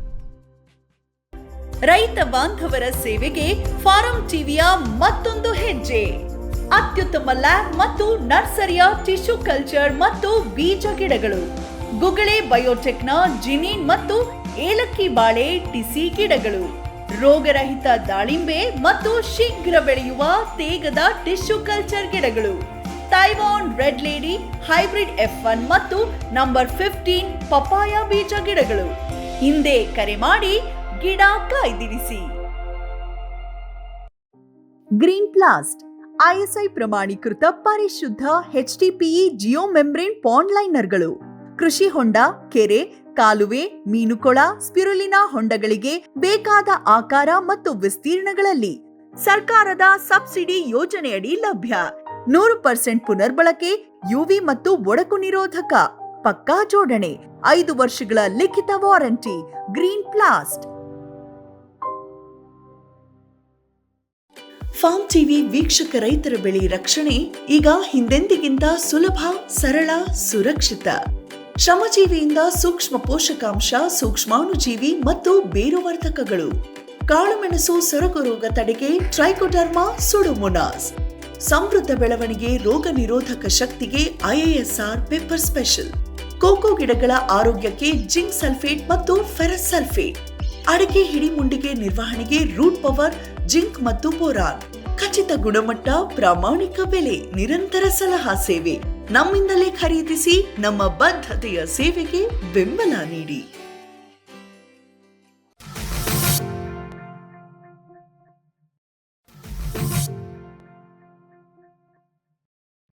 ಸರ್, ಈಗ ನಾವು ಸಾಮಾನ್ಯವಾಗಿ ಹೇಳ್ಬೇಕು ಅಂದ್ರೆ ಈಗ ನಿಮ್ಮದು ತೋತಾಪುರಿ ಮಾವಿನ ಒಂದು ತೋಪಲ್ಲಿದ್ದೀವಿ ಸರ್. ಇದ್ರಲ್ಲಿ ಎಷ್ಟು ಎಕರೆ ಇದೆ ಟೋಟಲ್ ತೋತಾಪುರಿ ಮಾವಿನ ತೋಪ? 2 acres. 2 ಎಕರೆ ಇದೆ. ಎಷ್ಟು ವರ್ಷದ್ದು ತೋತಾಪುರಿ? ಇದು 3 years. 3 ವರ್ಷದ್ದು. ಅಂದ್ರೆ ಒಂದು ಬೆಳೆ ತೆಗ್ದಿದ್ದೀರಾ ನೀವು? ಒಂದು ಬೆಳೆ ತೆಗ್ದಿದ್ದೀವಿ. ಹೌದು ಸರ್. ನೀವು ತೋತಾಪುರಿನೇ ಯಾಕೆ ಹಾಕಿದ್ರಿ? ಆಕ್ಚುಲಿ ನನಗೆ ಒಂದು 10 ಗಿಡ ಹಾಕೋಣ ಅಂತ ಪ್ಲಾನ್ ಇದ್ದದ್ದು. ಜೈನ್ ಅವ್ರು ಅಪ್ರೋಚ್ ಮಾಡಿದ್ರು. ಜೈನ್ ಇರಿಗೇಷನ್ ಅವ್ರು ಬಂದು ನಾವೇ ಬೈಬ್ಯಾಕ್ ಮಾಡ್ತೀವಿ ಅಂತ ಹೇಳಿ ಗಿಡ ಸಪ್ಲೈ ಮಾಡಿದ್ರು. ಎಷ್ಟಕ್ಕೆ ಒಂದು ಗಿಡ? ಎಷ್ಟಕ್ಕೆ? ಒಂದು ಗಿಡ 35 ರೂಪಾಯಿ ನಾವು ಕೊಟ್ಟೆವು. 35 ರೂಪಾಯಿ ಕೊಟ್ರಿ. ಅದು ಹೈ ಡೆನ್ಸಿಟಿ ಪ್ಲಾಂಟಿಂಗ್ ಹಾಕಿದ್ರ? ಹೌದು, ಅವರೇ ಸಜೆಸ್ಟ್ ಮಾಡಿದ್ದು ಹೈ ಡೆನ್ಸಿಟಿ ಪ್ಲಾಂಟಿಂಗ್. ಎಷ್ಟು ಸ್ಪೇಸ್ ಅಲ್ಲಿ? ಸ್ಪೇಸಿಂಗ್ 9x9 ಅನ್ಸುತ್ತೆ. 9x9 9 ಅಡಿಯಲ್ಲಿ ಮಾವು ಹಾಕೊಂತ ಹೋದ್ರಿ. ಪ್ರೂನಿಂಗ್ ಗೀನಿಂಗ್ ಎಲ್ಲ ಫಸ್ಟ್ ಬಂದು ತೋರ್ಸಿದ್ರು. ಆಮೇಲೆ ಅವ್ರ ರೆಪ್ರೆಸೆಂಟೇಟಿವ್ ಬಿಟ್ಟು ಹೋದ್ರು. ಅದಾದ್ಮೇಲಿಂದ ಯಾರು ಬಂದಿಲ್ಲ, ಬೈಬ್ಯಾಕ್ಗೂ ಬರ್ಲಿಲ್ಲ. ನಾವೇ ಹೇಗೋ ಟ್ರೈ ಮಾಡಿ ಮಾರಿದ್ದೀವಿ. ಹೌದು ಸರ್. ಅಂದ್ರೆ ಈಗ 1 ವರ್ಷ ನಿಮ್ಗೆ ಇಳುವರಿ ತೆಗ್ದಿದ್ದೀರಾ, ಅದರಲ್ಲಿ ಬೈಬ್ಯಾಕಿಗೆ ಅವ್ರು ಬಂದಿಲ್ಲ. ಗಿಡ ಮಾರಿದ್ರೆ ಫಸ್ಟ್ ಒಂದ್ ಸ್ವಲ್ಪ ಹೇಗೆ ಕೊಟ್ರು ಅಷ್ಟೇ. ಹೌದು. ಅದು ಈಗ ಮಾರ್ಕೆಟಿಂಗ್ ಎಲ್ಲಿ ಮಾಡಿದ್ರೆ ಹೆಂಗ್ ಮಾಡಿದ್ರಿ ಸರ್ ನೀವು? ನಾವು ಸ್ವಲ್ಪ ಆಪ್ಕಾಮ್ಸ್ ಕೊಟ್ಟು, ಮೈಸೂರು ಆಪ್ಕಾಮ್ಸ್ಗೆ. ಅದಾದ್ಮೇಲೆ ನನ್ನ ಫ್ರೆಂಡ್ ಸರ್ಕಲ್ ಏನಿತ್ತು ಅದರಲ್ಲೇ ಮಾರಿದ್ದೀನಿ. ಹಾಗೆ ತೋತಾಪುರಿ ಮಾವಿನ ಹಣ್ಣನ್ನ? ಹೌದು. ತೋತಾಪುರಿ ಹಣ್ಣು ಸಾಮಾನ್ಯವಾಗಿ ಇದಕ್ಕೆ ಜ್ಯೂಸ್ ಮಾಡೋದು, ಪಲ್ಪಿಗೆ ಹೋಗುತ್ತೆ. ನನಗೆ ನನ್ನ ಫ್ರೆಂಡ್ ಸರ್ಕಲ್ ಅಲ್ಲೇ ಆದಷ್ಟು ಕೊಟ್ಟು ಸೇಲ್ ಹೆಂಗೋ ಸೇಲ್ ಮಾಡಿದೆ ಅನ್ಕೊಂಡು. ಆದ್ರೂ ಇದನ್ನ ಉಳಿಸ್ಕೊಂಡಿದ್ದೀರಿ ಅಂದ್ರೆ ಯಾಕೆ? ಹೆಂಗೆ ಈ ವರ್ಷ ಇಳುವರಿ ಬಂದ್ರೆ ಮಾರೋದು ಹೆಂಗೆ, ಏನ್ ಕತೆ ಅಂತ? ಸೇಮ್ ಹಾಗೆ ನನ್ನ ಫ್ರೆಂಡ್ ಸರ್ಕಲ್ ಅಲ್ಲೇ ಟ್ರೈ ಮಾಡ್ತೀನಿ. ಇನ್ನು ಮಿಕ್ಕದ್ದು ಆದಷ್ಟು ಮೈಸೂರು ಆಪ್ಕಾಮ್ಸ್ಗೆ ಅವ್ರ ಹತ್ರ ಇಂಡೆಂಟ್ ತಗೊಂಡು ಕೊರೋಣ ಅಂತ ಅಂದ್ಕೊಂಡು. ಸೊ ಈ ರೀತಿ ಈಗ ಬೈಬ್ಯಾಕಿಗೆ ಅಂತ ಬಂದ್ರೆ ಸ್ವಲ್ಪ ಜಾಗರೂಕ ಆಗಿರೋದು ಒಳ್ಳೇದು ಅಂತ ರೈತರು. ಇದು ಒಂದೇ ಅಲ್ಲ, ಈಗ ಟಿಶ್ಯೂ ಕಲ್ಚರ್ ಟೀಕ್ ಅಂತಾನು ಬರ್ತಾ ಇದಾರೆ ಕೆಲವು. ಹೌದು. ನಮ್ಮ ಕಡೆ ನಮಗೆ ಸುಮಾರು ಜನ ಕೇಳ್ತಾರೆ ಟಿಶ್ಯೂ ಕಲ್ಚರ್ ಟೀಕ್, ಹೆಬ್ಬೇವು, ಮಹಾಗಣಿ ಆ ಥರ ಯಾರು ಬಂದಿದ್ರು ನಿಮ್ಮ ಹತ್ರ? ಮಹಾಗಣಿ ಅವರು ಬಂದಿದ್ರು, ಬಟ್ ಅವ್ರ ಹತ್ರ ತಗೊಳ್ಳಿಲ್ಲ. ನಾನು ಫಾರೆಸ್ಟ್ ಡಿಪಾರ್ಟ್ಮೆಂಟ್ ಅಲ್ಲಿ ತಗೊಂಡು ಹಾಕಿದ್ದೆ. ಸುಮ್ಮನೆ ಬಾರ್ಡ್ರಿಗೆ ಒಂದಿಷ್ಟು ಹಾಕಿದ್ರು. ಅವ್ರು ಮಹಾಗಣಿ ಅವರು ಬಂದು ಏನಂತಾರೆ ಸರ್? ಹಿಂಗೆ ತೋಟನೇ ಮಾಡಿ ಅಂತಾರ? ತೋಟನೇ ಮಾಡಿ ಅಂತಾರೆ. ಅದು ಎಷ್ಟೋ ಕ್ರೋರ್ಸ್ ಟುಗೆದರ್ ಹೇಳ್ತಾರೆ ಫಿಗರ್ಸ್. ಗಿಡ ಮಾರೋವರ್ಗ ಅಷ್ಟೇ ಅದು. ನಿಮ್ಗೆ ಎಕ್ಸ್ಪೀರಿಯನ್ಸ್ ಆಗಿದೆ ಈಗ ಜೈನಲ್ಲಿ. ಅದಕ್ಕೆ ಜೈನ್ ಅಂತ ಕಂಪ್ನಿಯವರೇ ಈ ತರ ಮೋಸ ಮಾಡುವಾಗ ಇನ್ ಬೇರೆ ಇವೆಲ್ಲ ಮಗನಿ ಅವ್ರನ್ನ ನಂಬಂಗೆ ಇಲ್ಲ. ಹೌದು ಸರ್. ಅದು ಆಕ್ಚುಲಿ ಇರಿಗೇಷನ್ ಅವ್ರದ್ದು ತುಂಬಾ ಹೈ ಕ್ವಾಲಿಟಿ, ಒಳ್ಳೆ ಅಶ್ಯೂರೆನ್ಸ್ ಇರಿಗೇಷನ್ ಅಂದ್ಕೊಂಡು ಬಹಳ ಹೆಸರಾಗಿದೆ. ಅವ್ರದ್ದೇ ಬೈಬೇಕು ಫೇಲ್ ಆದಾಗ ಮಹಾಗಣಿ ಅವ್ರದ್ದು ಅದು 10 ವರ್ಷ ಹೇಳ್ತಾರೆ, ಅವೆಲ್ಲ ಸುಳ್ಳು. ಅದ್ ಬೇಡ ಅಂತ ಅಂದ್ಕೊಂಡು ಮಾಡಿಲ್ಲ ಅಂತ ಅಂದ್ಕೊಂಡು. ಸೊ ಈ ರೀತಿ ಬೈಬ್ಯಾಕಿಗೆ ಅಂತ ಬಂದ್ರೆ ಒಂದ್ ಬಾರಿ ಯೋಚನೆ ಮಾಡಿ ಮುಂದೆ ಹೋಗೋದು ಒಳ್ಳೇದು ಅಂತ. ಯೋಚನೆ ಅಲ್ಲ, ಡಬಲ್ ಚೆಕ್ ಮಾಡ್ಕೋಬೇಕು ಅವ್ರ ಕಂಪ್ನಿ ಕ್ರೆಡಿಬಿಲಿಟಿ. ಅವ್ರಿಗೆ ಸುಮ್ಮನೆ ಗಿಡ ಮಾರೋವರೆಗೆ ಬರ್ತಾರ ಅಷ್ಟೇ ಹೊರ್ತು ಆಮೇಲೆ ಯಾರು ಅಸಿಸ್ಟ್ ಮಾಡಲ್ಲ. ಹೌದು ಸರ್. ಅಕಸ್ಮಾತ್ ಈಗ ನೀವು ತೋತಾಪುರಿ ಹಾಕಿದಿರಿ, ತೋತಾಪುರಿ ಅಕಸ್ಮಾತ್ ಬೈಬ್ಯಾಕ್ ಇಲ್ಲ ಅಂದ್ರೂ ನೀವು ಹೆಂಗೋ ಮಾರ್ಕೊಂತೀರಿ. ಇಲ್ಲ ಆಮೇಲೆ ನಿಮ್ಗೆ ಎಲ್ಲಾರು ಒಂದ್ ಕಡೆ ಪಲ್ಪ್ ಇಂಡಸ್ಟ್ರಿ ಸಿಕ್ತಪ್ಪ, ಪಲ್ಪ್ ಪ್ರೊಸೆಸಿಂಗ್ ಇಂಡಸ್ಟ್ರಿ ಸಿಕ್ತು ಅಂದ್ರೆ ಅವ್ರಿಗಾರು ಮಾರ್ಕೊಬಹುದು. ಆದ್ರೆ ಈ ಮಹಾಗಣಿ ಅಂತಲ್ಲ, ಆ ತರದ್ದು ಬಹಳಷ್ಟು ಕತೆ ಏನಾಗಿದೆ ಅಂದ್ರೆ ಈ ಟಿಶ್ಯೂ ಕಲ್ಚರ್ ಟೀಕೆ ಅದಲ್ಲವ 10 ವರ್ಷಕ್ಕೆ ಏನೂ ಬರಲ್ಲ, 20-30 ವರ್ಷದ ಆದ ಮೇಲೆ ಬರೋದು. ಅಲ್ಲಿ ತನಕ ಬೈಬ್ಯಾಕ್ ಮಾಡೋರು ಇರಲ್ಲ ಅಂತಂದ್ರೂ ಅಂಡ್ ಟಿಶ್ಯೂ ಕಲ್ಚರ್ ಟೀಕ್ ಒಂದು ಗಿಡಕ್ಕೆ 250 ರೂಪಾಯಿನೋ ಹೇಳ್ತಾರೆ ಅವರು. ಸುಮ್ಮನೆ ಸ್ಯಾಂಪಲ್ಗೆ 2 ಗಿಡ ತಂದು ಹಾಕಿದೀವಿ, ತೋರಿಸ್ತೀನಿ ನಿಮ್ಗೆ. ಅದೇ ಬೇರೆ ತರ ಇದೆಯಾ? ಗ್ರೋತ್ ಚೆನ್ನಾಗಿದೆ, ಬಟ್ ಅದು ಮಾರ್ಕೆಟ್ ಹೇಗಿದೆ ಗೊತ್ತಿಲ್ಲ. ಮಾರ್ಕೆಟ್ ಹೇಗಿದೆ? ಸುಮ್ಮನೆ ಬಾರ್ಡ್ರಿಗೆ ಹಾಕೊಂಡು ಬಂದಾಗ ನಾವು ಮಾರ್ಕೆಟಿಂಗ್ ನೋಡ್ಕೊಳ್ಳೋದು ಒಳ್ಳೇದು. ಅದು ಬಿಟ್ಟು ತೋಟದೇ ಮಾಡೋದು ಕಷ್ಟ. ಟಿಶ್ಯೂ ಕಲ್ಚರ್ಡ್ ಕಷ್ಟನೇ ಇದೆ ಟೀಕ್ ಎಲ್ಲ, ಯಾಕೆಂದ್ರೆ ಅದೆಲ್ಲ ಮಾರೋದು ತುಂಬಾ ಕಷ್ಟ. ನೀವು ನಾರ್ಮಲ್ ಫಾರೆಸ್ಟ್ ಟೀಕ್ ಹಾಕಿದ್ರು ಅದು ಪ್ರೊಸೀಜರ್ ಇದೆಯಲ್ಲ, ಗೌರ್ಮೆಂಟ್ ಅವ್ರು ಹೇಳ್ತಾರೆ ಈಸಿ, ಅದು ತಗೋಬಿಡ್ಬೋದು, ಕಟ್ ಮಾಡ್ಬೋದು ಅಂತ. ನಮ್ದು ಇನ್ನೊಂದು ತೋಟ ಅಲ್ಲಿ ನಾವು ಅನುಭವಿಸಿದ್ದೀವಿ, ಅದು ತುಂಬ ಪ್ರೊಸೀಜರ್. ಫಸ್ಟು ಫಾರೆಸ್ಟಿಗೆ ಅಪ್ಲಿಕೇಶನ್ ಹಾಕಬೇಕು, ಅಲ್ಲಿಂದ ತಹಶೀಲ್ದಾರಿಗೆ ಕಳಿಸ್ತಾರೆ ಅವರು, ಅಲ್ಲಿ ಬಂದು ಅವ್ರು ರಿಪೋರ್ಟ್ ಹಾಕಬೇಕು. ಅದೆಲ್ಲ ಅಂದ್ರೆ ಮಾರಕ್ಕೆ ಅಷ್ಟು ಕಷ್ಟ, ಮಾರೋದು ಕಷ್ಟ ಇದೆ, ಮಾರೋದು ಕಷ್ಟ ಅಂತ. ಆಮೇಲೆ ನೀವು ನಮ್ಮ ಹತ್ರ ಹಿಂಗೆ ಮಾತಲ್ಲಿ ಹೇಳ್ತಾ ಇದ್ರಿ, ನೀವು ಮುಂಚೆ ಪಪ್ಪಾಯಿ ಹಾಕಿದ್ರಿ ಅಂತ ಅನ್ಕೊಂಡು. ಪಪ್ಪಾಯಿ ಈಗ ತೆಗೆದ್ಬಿಟ್ಟು ಯಾಕೆ ತೆಗೆದ್ರಿ? ಯಾಕೆ ಹಾಕಿದ್ರಿ? ಯಾಕೆ ತೆಗೆದ್ರಿ? ಅದು ನಮ್ಗೆ ಫಸ್ಟ್ ಒಂದ್ ಸ್ವಲ್ಪ ರೆವೆನ್ಯೂ ಬರ್ಲಿ ಅಂದ್ಬಿಟ್ಟು ಹಾಕಿದ್ದ ಪಪ್ಪಾಯ. ಒಂದು 6-7 ಮಂತ್ಸ್ ಶುರು ಆಯ್ತು ಹಿಲ್ಡು. ಅದು ಒಂದು ಆಲ್ಮೋಸ್ಟ್ 5 acres ಹಾಕಿದ್ದೆ. 5 acres ಹಾಕಿದ್ರಿ. ಒಂದ್ ವರ್ಷ ಮಾಡಿ ತೆಗೆದ್ರ? 2 ವರ್ಷ. 2 ವರ್ಷ. ಎರಡನೇ ಕ್ರಾಪ್ಗೆ ಅದು ವೈರಸ್ ಅಟ್ಯಾಕ್ ಆಯ್ತು, ಬೇಡ ಅಂತ ಮತ್ತೆ ಆಮೇಲೆ ಮತ್ತೆ ಪಪ್ಪಾಯಿ ಸವಾಸಕ್ಕೆ ಹೋಗಿಲ್ಲ? ಇಲ್ಲ, ಹೋಗಿಲ್ಲ. ಅಂದ್ರೆ ಎಲ್ಲಿ ಹಾಕಿದ್ರಿ? ಇಷ್ಟು ಫೀಲ್ಡ್ ಸಪರೇಟ್ ಈ ಜಾಗದಲ್ಲಿ, ಅಂದ್ರೆ ಈಗ ನಾವು ಈಗ ನಿಂಬೆ ನೋಡ್ತೀವಲ್ಲ ಆ ಜಾಗದಲ್ಲಿ ಹಾಕಿದ್ರೆ ಆಯ್ತು. ಅಂದ್ರೆ ನಿಂಬೆ ಜೊತೆಗೆ ಹಾಕಿದ್ರ? ಇಲ್ಲ, ಅವಾಗ ನಿಂಬೆ ಇರ್ಲಿಲ್ಲ, ಬರೇ ಪಪ್ಪಾಯ ಹಾಕಿದ್ದು. ಪಪ್ಪಾಯ ಮಧ್ಯ ಚೆಂಡು ಹಾಕಿದ್ದು. ಅದ ತೆಗೆದ್ಮೇಲೆ ನಿಂಬೆ ಹಾಕಿದ್ರಿ. ಚೆಂಡು ಹೂವಿನ ಕತೆ ಒಂದು ಹೇಳ್ತಾ ಇದ್ರಿ. ಚೆಂಡು ಹೂ ಯಾವಾಗ ಒಂದ್ ಸೀಸನ್ ಹಾಕಿದ್ರೆ? ಒಂದೇ ಸೀಸನ್. ಅದು ಓಣಂ ಟೈಮಲ್ಲಿ ಬಂತು, ಒಳ್ಳೆ ರೇಟ್ ಇತ್ತು. ಬಟ್ ಮಾರ್ಕೆಟ್ ಅಲ್ಲಿ ಎಲ್ಲ ಡಾಮಿನೇಟೆಡ್ ಆಗಿ ತುಂಬಾ ಕಡಿಮೆ ಕೇಳಿದ್ರು. ನಾವೇ ನಿಂತು ಅಲ್ಲೇ ಡೈರೆಕ್ಟ್ ಆಗಿ ಜನರಿಗೆ ಅವರು ಕೆಜಿ 5 ರೂಪಾಯಿ 6 ರೂಪಾಯಿ ಅಂದಾಗ ನಾವು ಡೈರೆಕ್ಟ್ ಜನಕ್ಕೆ 15 ರೂಪಾಯಿ ಕೊಟ್ರೆ 1 kg 10 ರೂಪಾಯಿ ಅಂದ್ರೆ ನಿಮ್ದು ಟನ್ ಗಟ್ಟಲೆ ಬಂದಿತ್ತು ಅಂತ ಇದ್ರಿ ನೀವು. ಆಗ ಜಾಸ್ತಿನೇ ಬಂತು. ಸೊ ಇಲ್ಲ, ನೀವು ಇದೊಂದೇ ಅಂತಲ್ಲ, ಈ ತೋತಾಪುರಿ ಮಾವಿರ್ಬೋದು, ಡ್ರ್ಯಾಗನ್ ಫ್ರೂಟ್, ಒಟ್ಟಲ್ಲಿ ಯಾವುದೇ ಒಂದಾಗ್ಲಿ ನಾವೇ ಮಾರ್ಕೆಟಿಂಗ್ ಅನ್ನ ಕಸರತ್ ಮಾಡೇ ಮಾಡ್ತಾ ಇದ್ದೀರಾ ಅಂತ. ನನಗ್ ಗೊತ್ತಿರೋಂಗೆ ಎಳ್ನೀರು ಮತ್ತೆ ಅಡಿಕೆ ಬಿಟ್ರೆ ಇನ್ ಯಾವ ಹಣ್ಣಿಗೂ ಯಾರು ಜನ ಬಂದು ಇಲ್ಲೇ ಬಂದು ತಗೊಂಡ್ರು ಕಡಿಮೆ ಕೇಳ್ತಾರೆ. ಮಾರ್ಕೆಟ್ ರೇಟ್ ಕೇಳೋದು ಅಡಿಕೆ ಮತ್ತೆ ತೆಂಗು ಎರಡೇ, ನನ್ನ ಎಕ್ಸ್ಪೀರಿಯನ್ಸ್ ಅಲ್ಲಿ. ಅದಕ್ಕಾಗಿ ನೀವೇ ಕಸರತ್ ಮಾಡಿ ಮಾರ್ಕೆಟ್ ಮಾಡಿರೋದಕ್ಕೆ ಇವೆಲ್ಲ ಮಾಡ್ಕೊಂತಿದ್ದೀರ ಆರಾಮಾಗಿ ನೀವು. ಸರ್, ಇಲ್ಲಿ ನಾವೀಗ ನಿಂಬೆ ತೋಟ ನೋಡ್ತಾ ಇದೀವಿ. ನಿಂಬೆ ತೋಟ ಎಷ್ಟು ಎಕರೆ ಇದೆ ಇದು? ಇದು ಒಂದು ಎಕರೆ, ಒಂದು 5 ಎಕರೆ ಬರ್ಬೋದು. 5 ಎಕರೆ ನಿಂಬೆ ಇದಾವೆ. ಅದನ್ನು ಈಗ ಕ್ಯಾಶ್ಯೂಗೆ ಕನ್ವರ್ಟ್ ಮಾಡ್ಬಿಡ್ತಾ ಇದ್ದೀವಿ. ಮಧ್ಯೆ ಕ್ಯಾಶ್ಯೂ ನೋಡಿದ್ವಿ ನಾವು. ಈಗಲ್ಲ, ಇದು ಟೋಟಲ್ 5 ಎಕರೆ ಇದೆ. ಯಾವ ನಿಂಬೆ ಇದು? ಹೆಂಗೆ ಇದು? ಬಾಲಾಜಿ ವೆರೈಟಿ ಅಂತ. ಬಾಲಾಜಿ ವೆರೈಟಿ. ತಿರುಪತಿಗೆ ಹೋಗಿ ಅಲ್ಲಿ ಸಿಟ್ರಸ್ ರಿಸರ್ಚ್ ಇನ್ಸ್ಟಿಟ್ಯೂಟ್ ಇಂದ ತಗೊಂಬಂದಿರೋದು. ಚೆನ್ನಾಗಿ ಬರ್ತಾ ಇದೆ? ಹೆಂಗೆ ಬರ್ತಾ ಇದೆ, ಬಟ್ ಮಾರ್ಕೆಟಿಂಗ್ ಕಷ್ಟ ಇದೆ. ಯಾಕೆ ಸರ್ ಮಾರ್ಕೆಟಿಂಗ್ ಅಷ್ಟ? ಹೆಂಗೆ ನಿಮ್ಗೆ ಸಾಮಾನ್ಯವಾಗಿ ಮಾರ್ಕೆಟ್ ಇದೆ? ನಾವು ತಗೊಂಡು ಹೋದ್ರೆ ಕೆಜಿ 2 ರೂಪಾಯಿ 3 ರೂಪಾಯಿ ಕೇಳ್ತಾರೆ.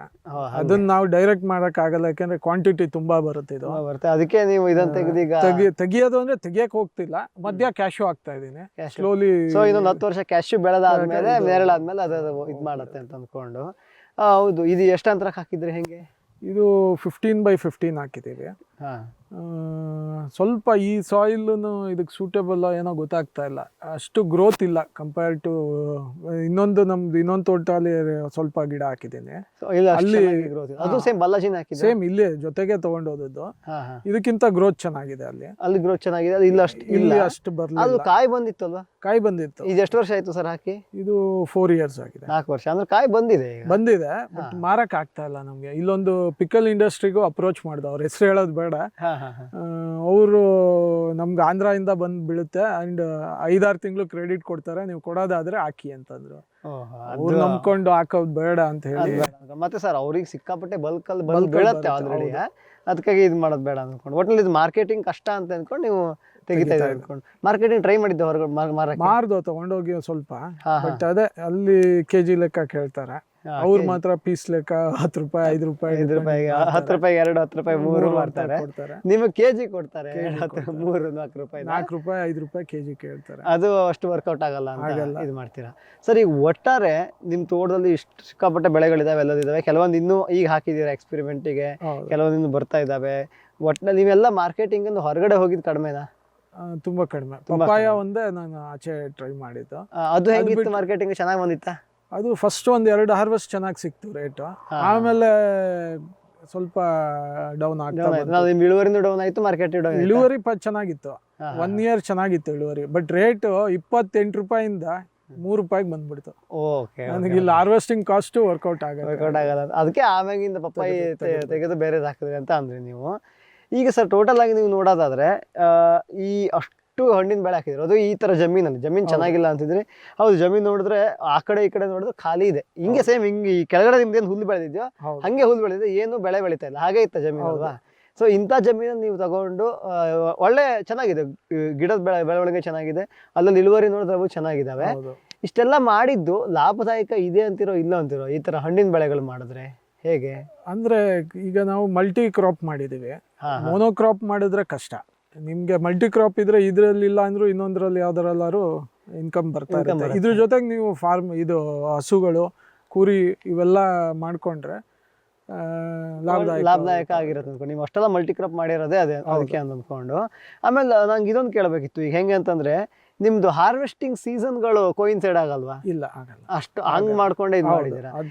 ಈಗ ಈ ಮಾವಿನ ಹಣ್ಣು ಈಗ ಮಾರ್ಚ್ ಎಂಡಿಂದ ಬೇಡ, ಈ ವರ್ಷ ಏಪ್ರಿಲ್ ತಗೊಳ್ಳಿ, ಅಲ್ಲಿಂದ ಶುರು ಆಗತ್ತೆ. ನಿಂಬೆ ಹಣ್ಣು ವರ್ಷ ಇಡೀ ಬರಲ್ಲ. Okay okay. ಈ ಕ್ಲೈಮೇಟ್ಗೆ ಏನೋ ಗೊತ್ತಿಲ್ಲ, ವರ್ಷ ಇಡೀ ಬರ್ತಾ ಇಲ್ಲ. ವರ್ಷ ಇಡೀ ಬರಲ್ಲ. ಸೊ 6 ತಿಂಗಳಂತೂ ಇರತ್ತೆ ಅನ್ಸುತ್ತಲ್ವಾ?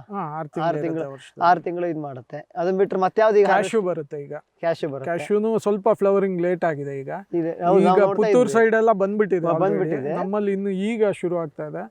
ಈ ಕ್ಯಾಶ್ಯೂಗೆ ಮ್ಯಾಂಗೋಗೆ ಸ್ವಲ್ಪ ಕ್ಲಾಶ್ ಆಗತ್ತೆ ಅನ್ಸುತ್ತಲ್ವಾ? ಸ್ವಲ್ಪ, ಬಟ್ ಅದೇ ಬೇರೆ ಮಾರ್ಕೆಟ್ ಇದೆ. ಕ್ಯಾಶ್ಯೂ ನೀವು ಸ್ಟೋರ್ ಮಾಡ್ಬೋದು, ಇನ್ನೂ 1 ವರ್ಷ ಇಟ್ಟು ಮಾರಿದ್ರು ತೊಂದರೆ ಇಲ್ಲ. ಬಟ್ ಮಾವು ಆಗಲ್ಲ. ಅದ್ ಬಿಟ್ರೆ ಮತ್ತೆ ಯಾವ್ದು ನಿಮ್ಗೆ ಅಂತದ್ ಕ್ಲಾಶ್ ಆಗಿದೆ? ಈ ಡ್ರ್ಯಾಗನ್ ಫ್ರೂಟ್ ತೊಂದರೆ ಇಲ್ಲ. ಸೊ ನೀವು ಇಷ್ಟೆಲ್ಲ ಬೆಳೆ ಬೆಳೆದ್ರು ಅಷ್ಟು ಕ್ಲಾಶ್ ಆಗದೆ ಇರೋ ರೀತಿಯಿಂದ, ಅಕಸ್ಮಾತ್ ಕ್ಲಾಶ್ ಆದ್ರೂ ನೀವು ಅದನ್ನ ಸಂಭಾಳಿಸಬಹುದು. ಬೇರೆ ಮಾರ್ಕೆಟ್ ಸ್ಪೇಸ್ ಬೇರೆ ಇರೋದ್ರಿಂದ ಇದು ಮಾಡೋದ್ರಿಂದ ಮಾಡಬಹುದು. ಮತ್ತೆ ನೀವು ಬೆಳೆದಿರೋದು ಹಣ್ಣಿನ ಬೆಳೆಗಳು ಎಲ್ಲ ಆಗಿರೋದಕ್ಕೆ ಕೊಯ್ದು 1 ದಿವಸದಲ್ಲಿ ಮಾರ್ಕೆಟ್ ಮಾಡಬೇಕು. ಆ ತರ ಸಮಸ್ಯೆ ಅಷ್ಟು ನೀವು ರೆಡಿ ಇದ್ದುಕೊಂಡೆ ಇದು ಮಾಡಕ್ ಬಂದಿದ್ದೀರಾ. ಒಟ್ಟಿನಲ್ಲಿ ಈಗ ಅಕಸ್ಮಾತ್ ಈಗ ನಾನು 4 ಎಕರೆ ಡ್ರ್ಯಾಗನ್ ಫ್ರೂಟ್ ಬೆಳಿತೀನಿ ಸರ್ ಅನ್ನೋರಿಗೆ, ಅಥವಾ ನಾನು ಪೂರ 25 ಎಕರೆ ಇದೆ ಅಲ್ಲೆಲ್ಲ ಮ್ಯಾಂಗೋನೇ ಹಾಕ್ತೀನಿ, ಅಥವಾ ನಾನು ಈಗ ನಿಮ್ಮ ಥರನೇ ಮಾಡಬೇಕು ಸರ್, ಅಷ್ಟು ಮಿಕ್ಸ್ಡ್ ಕ್ರಾಪಿಂಗ್ ಮಾಡಬೇಕು ಅಂತ ಅನ್ನೋ ರೈತರಿಗೆ, ಆ ಥರ ರೈತರಿಗೆ ನಿಮ್ಮ ಕಿವಿ ಮಾತುಗಳು ಏನೇನು ಸರ್? ನಾನು ಹೇಳೋದು, ಈಗ ಒಂದು ಫೈನಾನ್ಷಿಯಲಿ ಹೇಗೆ, ಹೌ ಸ್ಟೇಬಲ್ ದೇ ಆರ್, ಅದ್ರ ಮೇಲೆ ಡಿಪೆಂಡ್ ಆಗುತ್ತೆ. ಯಾಕೆಂದರೆ ತುಂಬ ಕಷ್ಟ ಇದೆ ಇವತ್ತಿನ ಲೇಬರು. ಈಗ ನನಗನ್ಸೋದು ಮೊದಲೆಲ್ಲ ಲೇಬರ್ ಹೇಗಿರ್ತಿತ್ತು ಅಂದರೆ ₹200 ಕೊಟ್ಟರೆ ದಿನ ಎಲ್ಲ ಕೆಲಸ ಮಾಡೋರು. ಹೌದು. ಈಗ ಹೆಂಗಾಗಿದೆ ಅಂದರೆ ₹600 ಕೊಟ್ಟರು ಮಧ್ಯಾಹ್ನದವರೆಗೆ ಮಾಡೋದು ಕಷ್ಟ ಇದೆ. ಅದ್ರ ಜೊತೆಗೆ ಕುಡಿಯೋ ಹ್ಯಾಬಿಟ್ಟು ಅವೆಲ್ಲ, ಈಗ ಅವೆಲ್ಲ ಮೋಟಿವೇಶನ್ ಕೊಡಬೇಕು ಅವ್ರಿಗೆ. ಒಂದು ಡ್ರಿಂಕ್ ಕೊಡಬೇಕು, ಸಿಗರೆಟು, ಟೀ, ಈ ಥರ ಈ ಕಾಸ್ಟ್ ಆಫ್ ಕಲ್ಟಿವೇಶನ್ ಏನಿದೆ ಅದು ಕಂಪ್ಯಾರಿಟಿವ್ಲಿ ಜಾಸ್ತಿ ಆಗ್ತಾ ಹೋಗ್ತಾ ಇದೆ. ಮ್ಯಾನ್ ಪವರ್ ಸಿಗ್ತಾ ಇಲ್ಲ ಫಸ್ಟ್ ಆಫ್ ಆಲ್.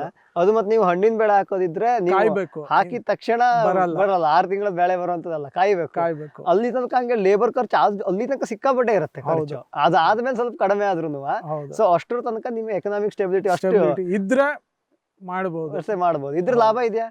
ತಕ್ಷಣ ದುಡ್ಡು ಬೇಕು ಅಂದ್ರೆ ಸಿಗಲ್ಲ. ಅಂದ್ರೆ ನಿಮ್ಗೆ ಲ್ಯಾಂಡ್ ವ್ಯಾಲ್ಯೂ ಅಪ್ರಿಷಿಯೇಷನ್ ಆಗಿರುತ್ತೆ. ಸೊ ನೀವು ತಗೊಂಡಾಗ ಖಾಲಿ ಇರುತ್ತೆ, ನೀವು ತೋಟ ಮಾಡಿದಾಗ ಅದಕ್ಕೊಂದು ವ್ಯಾಲ್ಯೂ ಬರುತ್ತೆ.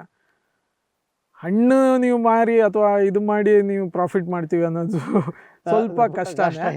ಯಾಕಂದ್ರೆ ಅಲ್ಲಿಗೆ ಆಗುತ್ತೆ ನಿಮ್ಗೆ ಏನು ಲೇಬರ್ ಖರ್ಚು, ಮತ್ತೆ ತುಂಬಾ ದೊಡ್ಡದು ಮಾಡಕ್ಕೆ ಹೋಗ್ಬಾರ್ದು. ಈಗ ನಾನು ಆಕ್ಚುಲಿ ಲೇಬರ್ ಪ್ರಾಬ್ಲಮ್ ಫೇಸ್ ಮಾಡ್ತಾ ಇದ್ದೀನಿ. ಮೊದಲು ನಮ್ಮ ತೋಟದಲ್ಲಿ 3-4 ಫ್ಯಾಮಿಲಿ ಇತ್ತು, ಈಗ ಇಬ್ಬರೇ ಇರೋದು, 2 ಫ್ಯಾಮಿಲಿ. ಕಷ್ಟ ಆಗುತ್ತೆ. ಒಂದ್ ಕಡೆಯಿಂದ ಕ್ಲೀನ್ ಮಾಡ್ಕೊಂಡ್ ಬಂದ್ರೆ ಇನ್ನೊಂದ್ ಕಡೆಯಿಂದ ಕಳೆ ಬಂದಿರುತ್ತೆ. ಈಗ ಈ ಕಡೆ ಕ್ಲೀನ್ ಮಾಡ್ಕೊಂಡ್ ಮುಗಿಸಕ್ ಮತ್ತೆ ಈ ಕಡೆ ಬಂದಿರುತ್ತೆ. ಆ ರೀತಿ ಸುಮಾರು ಕಷ್ಟನ ಇದು ಮಾಡ್ತಾ ಇದ್ದೀರಾ. ಸೊ ಅಲ್ಲಿಗೆ ಸಣ್ಣದಾಗಿ ಶುರು ಮಾಡಿದ್ರೆ ಮಾಡ್ಬೋದು. ನಾನು ಹೇಳೋದು, ಯಾರೇ ಈಗ ಬೇರೆ ಪ್ರೊಫೆಷನ್ ಇಂದ ಫಾರ್ಮಿಂಗ್ ತಗೋತೀವಿ ಅಂದ್ರೆ ಮ್ಯಾಕ್ಸಿಮಮ್ ಅಂದ್ರೆ 5 ಎಕರೆ, ಅದ್ರ ಮೇಲೆ ಹೋದ್ರೆ ಕಷ್ಟ ಆಗುತ್ತೆ ಮೇಂಟೈನ್ ಮಾಡೋದು. 5 ಎಕರೆಲಿ ನೀವು ಮಲ್ಟಿ ಕ್ರಾಪ್ ಮಾಡ್ಕೊಂಡು ಒಂದು 3 ವರ್ಷ ಫೈನಾನ್ಷಿಯಲಿ ತಡ್ಕೊಳಂಗಿರ್ಬೇಕು. ಅವ್ರಿಗೆ ಲೇಬರ್ ಸಂಬಳ ಆಗ್ಲಿ ಅಥವಾ ಏನು ರಿಟರ್ನ್ಸ್ ಇರಲ್ಲ. 3-5 ವರ್ಷ ಫೈನಾನ್ಷಿಯಲಿ ಸ್ಟೇಬಲ್ ಇದೀವಿ, ನಾವು ಮ್ಯಾನೇಜ್ ಮಾಡ್ಕೋತೀವಿ, ಇದನ್ನೇ ನಂಬಿಲ್ಲ ಅಂದ್ರೆ ಮಾಡ್ಬೋದು ಅಂತ ನಿಮ್ಮ ಅನಿಸಿಕೆ. ಓಕೆ ಸರ್, ನಾವು ಆ್ಯಕ್ಚುಲಿ ನಿಮ್ಮ ಹತ್ರ ಬಂದಿದ್ದು ಗೇರ್ ಬೆಳೆ ಬಗ್ಗೆ ಮಾಹಿತಿ ತೊಗೊಳ್ಳೋಣ ಅಂತ ಅಂದ್ಕೊಂಡು. ಗೇರ್ ಬೆಳೆ ಬಗ್ಗೆನೂ ತೊಗೊತೀವಿ ಮಾಹಿತಿ. ಇನ್ನು ಭಾಳಷ್ಟು ಮಾಹಿತಿ ಇದೇ ರೀತಿ ನಿಮ್ಮ ಹತ್ರ ತೊಗೊಳೋದಿದೆ. ಸದ್ಯಕ್ಕೆ ನಮಗೆ ಉಳಿದಿರೋ ಎಲ್ಲ ಕಡೆ ನೋಡ್ತಾ ಸಿಕ್ಕಾಪಟ್ಟೆ ಹಣ್ಣಿನ ಮರ ಹಾಕಿದ್ರಿ. ಅದು ಯಾಕೆ ಹಾಕೋದ್ರಿಂದ ಹಿಡಿದು ಏನೇನು ಹಾಕಿದ್ದೀರಾ, ಅದು ಪ್ರತಿಯೊಂದು ಬೆಳೆ ಬಗ್ಗೆ ಡೀಟೇಲ್ಸ್ ಇರ್ಬೋದು. ಕೆಲವೊಂದು ಮುಂಚೆ ಮಾಡಿದ ತಪ್ಪು ಸಹಿತ ಸರ್ ಇಲ್ಲ ಸರ್ ಇದು ನನಗೆ ತಪ್ಪಾಗಿತ್ತು, ನಾನು ಇದು ಹಾಕಬಾರ್ದಿತ್ತು ಅಂತ ಹೇಳ್ಕೊಂಡು ಅದನ್ನು ಕೂಡ ಎಲ್ಲ ನಮ್ಮ ಪ್ರೇಕ್ಷಕರ ಎದುರಿಗೆ ಇದು ಹಿಂಗೆ ಮಾಡಿದ್ದೆ, ಇದು ನನ್ನ ತಪ್ಪಿತ್ತು, ಇದನ್ನು ತೆಗಿತಾ ಇತ್ತು, ಸರಿ ಮಾಡ್ಕೊತಾ ಇದ್ದೀನಿ ಅನ್ನೋದ್ರ ಸಹಿತ ಹೇಳಿದ್ರಿ. ನೀವು ತಪ್ಪು ಮಾಡಿದ್ದು ಹೇಳಿದ್ರಿ, ಚೆನ್ನಾಗಿ ಮಾಡಿರೋದನ್ನು ಹೇಳಿದ್ರಿ.